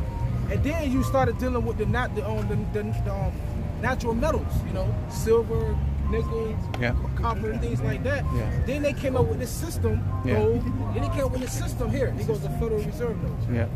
Oh, how about this? You can put it inside a bank. That's when they first started monitoring your money, because you had to put your name on it, you know, things like that. Then they started giving you Social Security number. Then they came out with the checks. Put your name on the check, your address and everything. Then they came up with the credit card. Social and all that. Now they want to put it inside your body. But before that, they put it on your phone. I don't even need a credit card, I got an app. They just making it more convenient for the minds of the people. So they're gonna be like, you know what? I don't need no phone. Turn me into an Android. Let me use telepathy to talk to people. They eat. I think I saw Elder Malcolm or Elder Yashawama coming out. They're trying to be like the Most High. They're trying to monitor and control you. So the way the society is going right now, how the economy is crumbling and people are barely making it, people are going to run and take this chip. Go ahead, It says, here's wisdom. Let him that hath understanding count the number of the beast. Right. For it is the number of a man, and his number is 666. 666. It goes back to a barcode. Like I said, you have GPS, which is a global positioning system, right? Well, this right here is known as a UPC, a Universal Product Code. All right? Whenever they're shipping something from Amazon or from Overstock or wherever you buy something from online, every time you see the box, you're going to always see barcodes on it so they can track that box. The 2 lines in the front, the 2 long lines in the front, 2 long lines in the middle, 2 long lines at the end, come up to a value of 6. Each line has the value of 3. 666. They want to put their stamp on you, their imprint. Do you want to know what this is like? Some people always say, "Is that your birthmark?" This would be your birthmark. This would be your birthmark from Esau. Like the Most I get everybody a natural birthmark, man. Hey, they want to mark you. If I may add, yeah, exactly. If I may add, the same thing they do with cattle is what they want to do with people. Because that's a branding, a mark. You know, they'll put the number on the cow or whatever, 678, you know, 8. Because that's so no. All right, this is this guy's cattle from this farm. You know, and have the logo of whatever farm it is. So the same thing here. That all that birth certificate stuff, you know, is all going to be digital now. Okay. That's why if you go into that word, the mark. If you keep going into that root word, the last one is grapho, I believe, and it means to write. What are they going to write in there? They're going to put that coding, the information. That's what they're going to write in there. You know, so that's part of the mark. When it says 666, you know, that goes to shy stigma, and the stigma means to pretty much insert, make a cut, you know, insert something. You know, we used to use the word stigma, you're like, oh, that's stigma. You got that stigma on it. It sticks. Something that sticks to you. That's what the word stigmata. He's always talking about. He had a stigmata or whatever, and the hands start bleeding because that's where Yahushua had the things through his hands. Yeah. You know, they call it stigmata. You know what I'm saying? It's all retarded, but that's what the word means. That's what the word means. Oh, but we're bugged out. We don't know what we're talking about. Go ahead. Go back into that mark. Go back into that mark. This is Deuteronomy chapter. You got something up? Deuteronomy chapter 15, verse 17. Understand this? Because this is going to the law of, like, in 7 instances. If you have a brother that's a servant unto you. Prime example. I know it's a lame example. P. Diddy, what's his name? Phones were bit. He'd be like a servant, like a brother. Right. I would treat him like family. I wouldn't treat him like fucking P. Diddy. You know what I mean? I treat my brother. Prime example. On the doorkeepers for Solomon. They thought that when Queen of Sheba came, she thought that was Solomon. That's how much love and how much they would treat her like family and servants. So this is a law on if you have a servant that served you 7 years, and then you send them away, but if they still be pleased to want to dwell with you, you have to put an all into their ear. Okay? So this is Deuteronomy chapter 15, verse. Let me start at 15. And thou shalt remember that thou was a bondman, slave, in the land of Egypt, and the Lord thy God redeemed thee. Therefore I command thee this thing today. And that's very spiritual, because right now we're in the land of Egypt, and we still bondmen and bondwomen. And nobody has saved or redeemed us yet. Alright? This is spiritual. And it shall be, if he say unto thee, I will not go away from thee, because he loveth thee in thine house, because he is well with thee. And they go right back to that first Maccabees, when they said, let us go and take a license with the heathens. Because since we left them, you know, we have went through much tribulation or much affliction, whatever. Same thing right now, man. All right, you had to do that was what DC said, oh yeah, ever since I left the Israelites, man, my family been good, my life been good. And that day when people are going through tribulations, they're gonna go to the government. They're gonna be like, well, listen, we'll aid you, but you gotta take this. This is what it's like being. It's like you're taking their law and you abiding by it. Okay. So this is Deuteronomy chapter 15, verse 17. Then thou shalt take an awl and thrust it through his ear unto the door, and he shall be thy servant forever. And also unto thy maidservant thou shalt do likewise. So Esau wants us to remain to be a servant to him in this society, okay? Which is why they want to give you that mark of the beast, which you are being marked, and you can be searched out in this system, okay? So that they can govern your mind, turn you into an android, into a robot, okay, into a Stephen A. Smith. All right, make you part of the Internet of Things. Exactly, brother. That's right. That's right. They're gonna make everything a virtual reality, literally. You know, that's why I tell you in Revelations and Souls of Men. That's part of the merchandise, man. You, all right, you belong.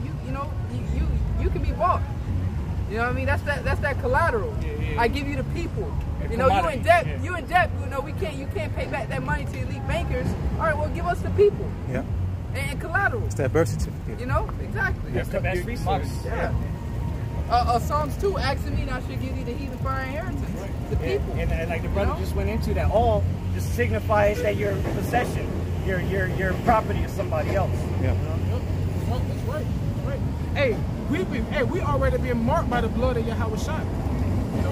Yeah, our mark is spiritual. Yeah. Yes, we have a spiritual mark. Hey, brother, Ezekiel 94, we already marked, man. So we already set. So all we have to do is stay in the spirit of Yahweh Shai and keep moving. Matter of fact, you got that for me? 2nd Ezra 16 and 21, Bible show. This is 2nd Ezra chapter 16, verse 21. Behold,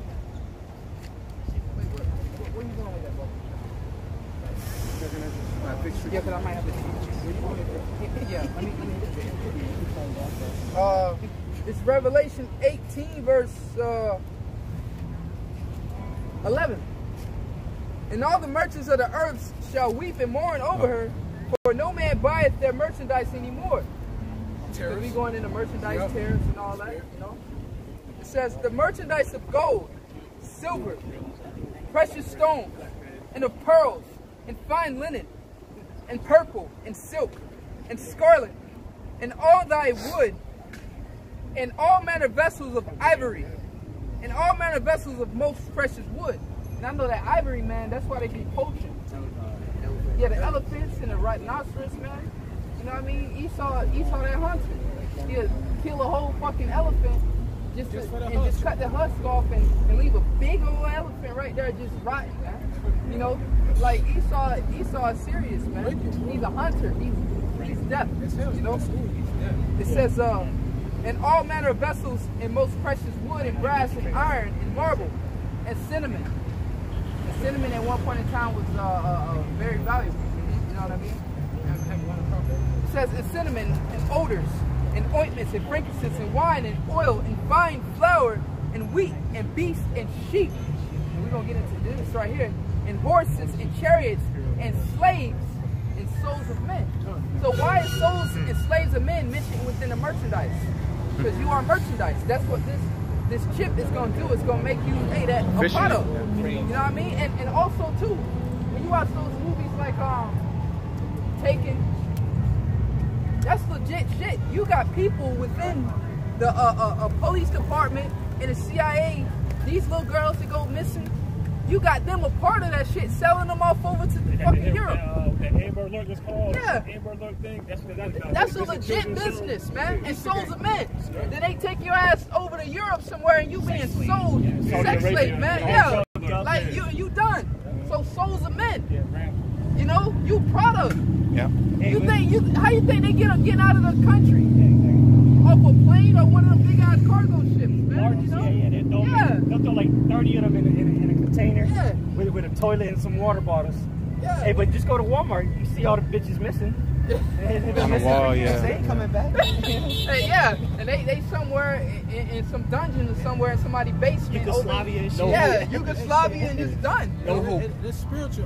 There was also an article I saw where this war veteran, he was in police custody, but then he wound up dead, and when he was getting back to his people, his organs was taken out. Oh, you said that. You said that, yeah. Souls of men. I found this yesterday. Yeah, you said that. I read that.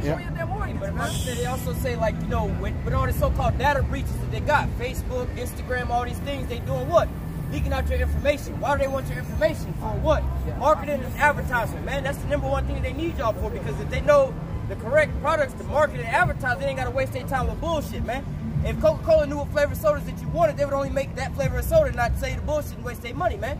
So this is why you always got to take surveys and things like that. They were trying to find out what you know inside your mind so they can find these things. Like the scripture said, gift destroyeth the heart. They trying to see what you susceptible to be able to take that so that they can destroy you with the shit, man. Information. And that's what Google does. Google, they keep track of all that. That's why even on the Bible app, at the very bottom, an ad will pop up of something you looked up 3 days ago. You know, what are the odds that things pop up that you would be looking up? Because they keep a track of that. Yeah, because that basically that chip is going to be what, for Esau's big picture, he wants to put everybody in a database. So he can constantly collect, because he's already doing it now, it's already up there, but that chip is going to put it all, that biometrics, you know, he's going to put all that together. Yep. Yep, that's right. Yeah, you want to get... Hey, all right, let me get on that? Good. Yeah, that was it. I just wanted to hit souls and men. This is good. We're going to 2 Ezra chapter 16. No, let's get on 37. Okay.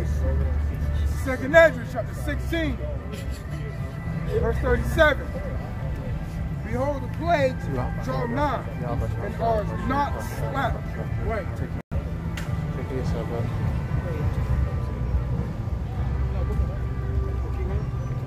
As when women with child and 9th month bringeth forth her son. Right, so the prophecy is right now. We're at the apex of it. You know, we're almost getting to that point because the mark of the beast is here. World War III is already on the brink. Okay, the elect is sealed through the spirit of Yahweh Shema Shai. Okay, we're getting to that time where the family of the word is coming. All right, they're already trying to ban us now. So there's so much going on in this society, man. So many prophecies that's coming to pass that if you just can't see it right now, then the Lord is not doing it. And if you're not taking heed to what the Lord is saying, He's just not going to sit with you in that day.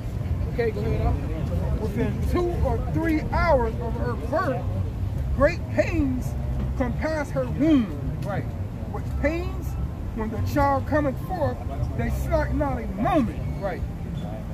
Even so shall not the plagues be slack to come upon the earth. Yep. And the world shall mourn in sorrow. Yep. And the world shall mourn in sorrow when the plagues come upon the earth. Famine, okay, the pestilence, which is already here. Yep. The Black Plague, Ebola, you know, we can keep going on. Yep. That's nasty, That's bro. filthy. Me and Mike Oliver was going through that the other day. They got like little, documentaries out and everything. Like, there's articles like the bubonic plague can already be in Los Angeles, spreading. And we believe like it's out there right now. Like it just ain't took off. Hey, like that that shit's one out dude there, bro. that brought, I don't know if it was that, it might have, Ebola. The dude brought Ebola in his eye. But since it doesn't grow in your eye, you know. He was the Ebola doctor. He was treating everybody else thought he was straight, and they kind of found out he had Ebola in his eye. And they couldn't even detect it. It's out there, bro. It's gonna be one day. It's gonna be an outbreak. Because you have some people that might have the disease, but it doesn't show forth. But they can still transmit it. Dormant. Yeah, they can still transmit it. It might not affect them, but they'll be able to transmit it. Yeah. Because that's why Matthew 24 says we're in the beginning of sorrows, you know, because the angels are still holding back the 4 winds. As soon as that time is when the elect is officially sealed, which the spirits already is, you know, it's going to be all hell breaking loose. It's going to be like the movies, man. It's going to go like that,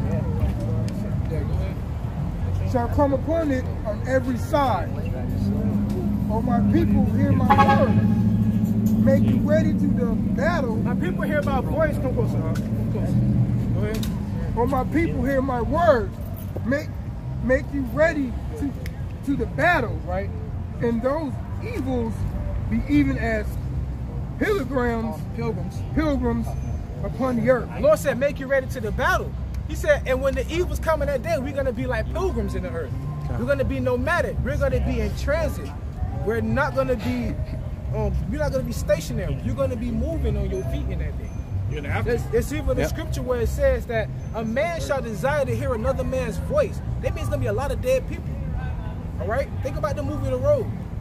I Am Legend. I Am Legend. He went crazy. Hey, remember Fred? The mannequin? Oh, Fred, what are you doing out here, yeah. Fred? He really was talking to the mannequin like he was an actual human being. Going banana. And what's your boy Tom Hanks? What's that movie? He passed away? Wilson! he about to kill himself over a volleyball. People gonna really be in that state of mind in that day, man. Talking with Wilson before he goes. Yeah. And then also too the effects of starvation. Hallucination.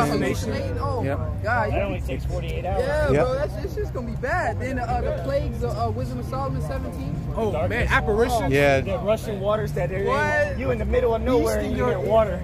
A darkness you can feel. The Lord will do a number. Yep. He's gonna do a number on this place. Bad. And we gonna have the light. Yeah, breathing fire. We have the light in all this darkness. That's the beautiful thing. You know? What, 37? Yeah, 37%. We close out on that. Psalms 37 verse 7. Rest in the Lord and wait patiently for him. That's what we doing. We suffering right now, waiting for the Lord, man. Like how shall suffer us, right? Fret not thyself because of him who prospers in his way.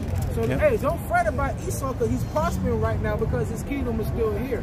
Even though it's declining, you know, Esau is still doing what he wanted, his wickedness. Right? You know? Because of the man who bringeth wicked devices to pass. Because of the man that bringeth wicked devices to pass. Okay? So the Lord said, fret not, man. He said, be patient. Wait for me. Okay? Be like pilgrims in that day when the evils come. Keep your light. All right? Keep that oil so you can keep that light burning in that day. Because only knowledge, wisdom, and understanding are going to be our defense. If I can speak on that as well, being as a pilgrim, the scripture also say, come out of her, my people. Be out of the midst of Babylon. Come out of her mentally, first and foremost, because if you stuck to this here place, you're going to be cleaving to this place right as it's going down, man. Now I got to get up and go to work tomorrow. I got to go do this. I got to go do that. Hey, man, you got to, everything in this society got to be ready. You got to be ready to drop of a dime, man, because that'll be the thing that'll get you caught up out here, man. Oh, I can't go because of this and that. Oh, I can't go. Man, you got to be able to listen to the spirit, man. Yeah. You got to be living like pilgrims, up and ready to go at any point in time, man. Hey, if I may add, like that's why Revelation 14 says, he that worship the beast and his image, worship the beast, his image, and receive the mark. Because like your brother said, you're going to be all caught up in this because you love this place, man. Yeah. Yep. That's right. Everybody got anything else? All right, well, with that being said, we're going to give all honor, glory, and praises unto Yahweh, Bashem, Yahushai, Bashem, Rahash. Double honor side all the apostles at Great Millstone. Seek honor salutation to all your sincere brothers, part of the elect. Peace and blessings to the 1/3, and peace and blessings to the confusion facing the four corners of the earth. Kwame Yasha Allah, I'm a waffle on the ball. Shalom, Israel. Shalom. Shalom. Shalom.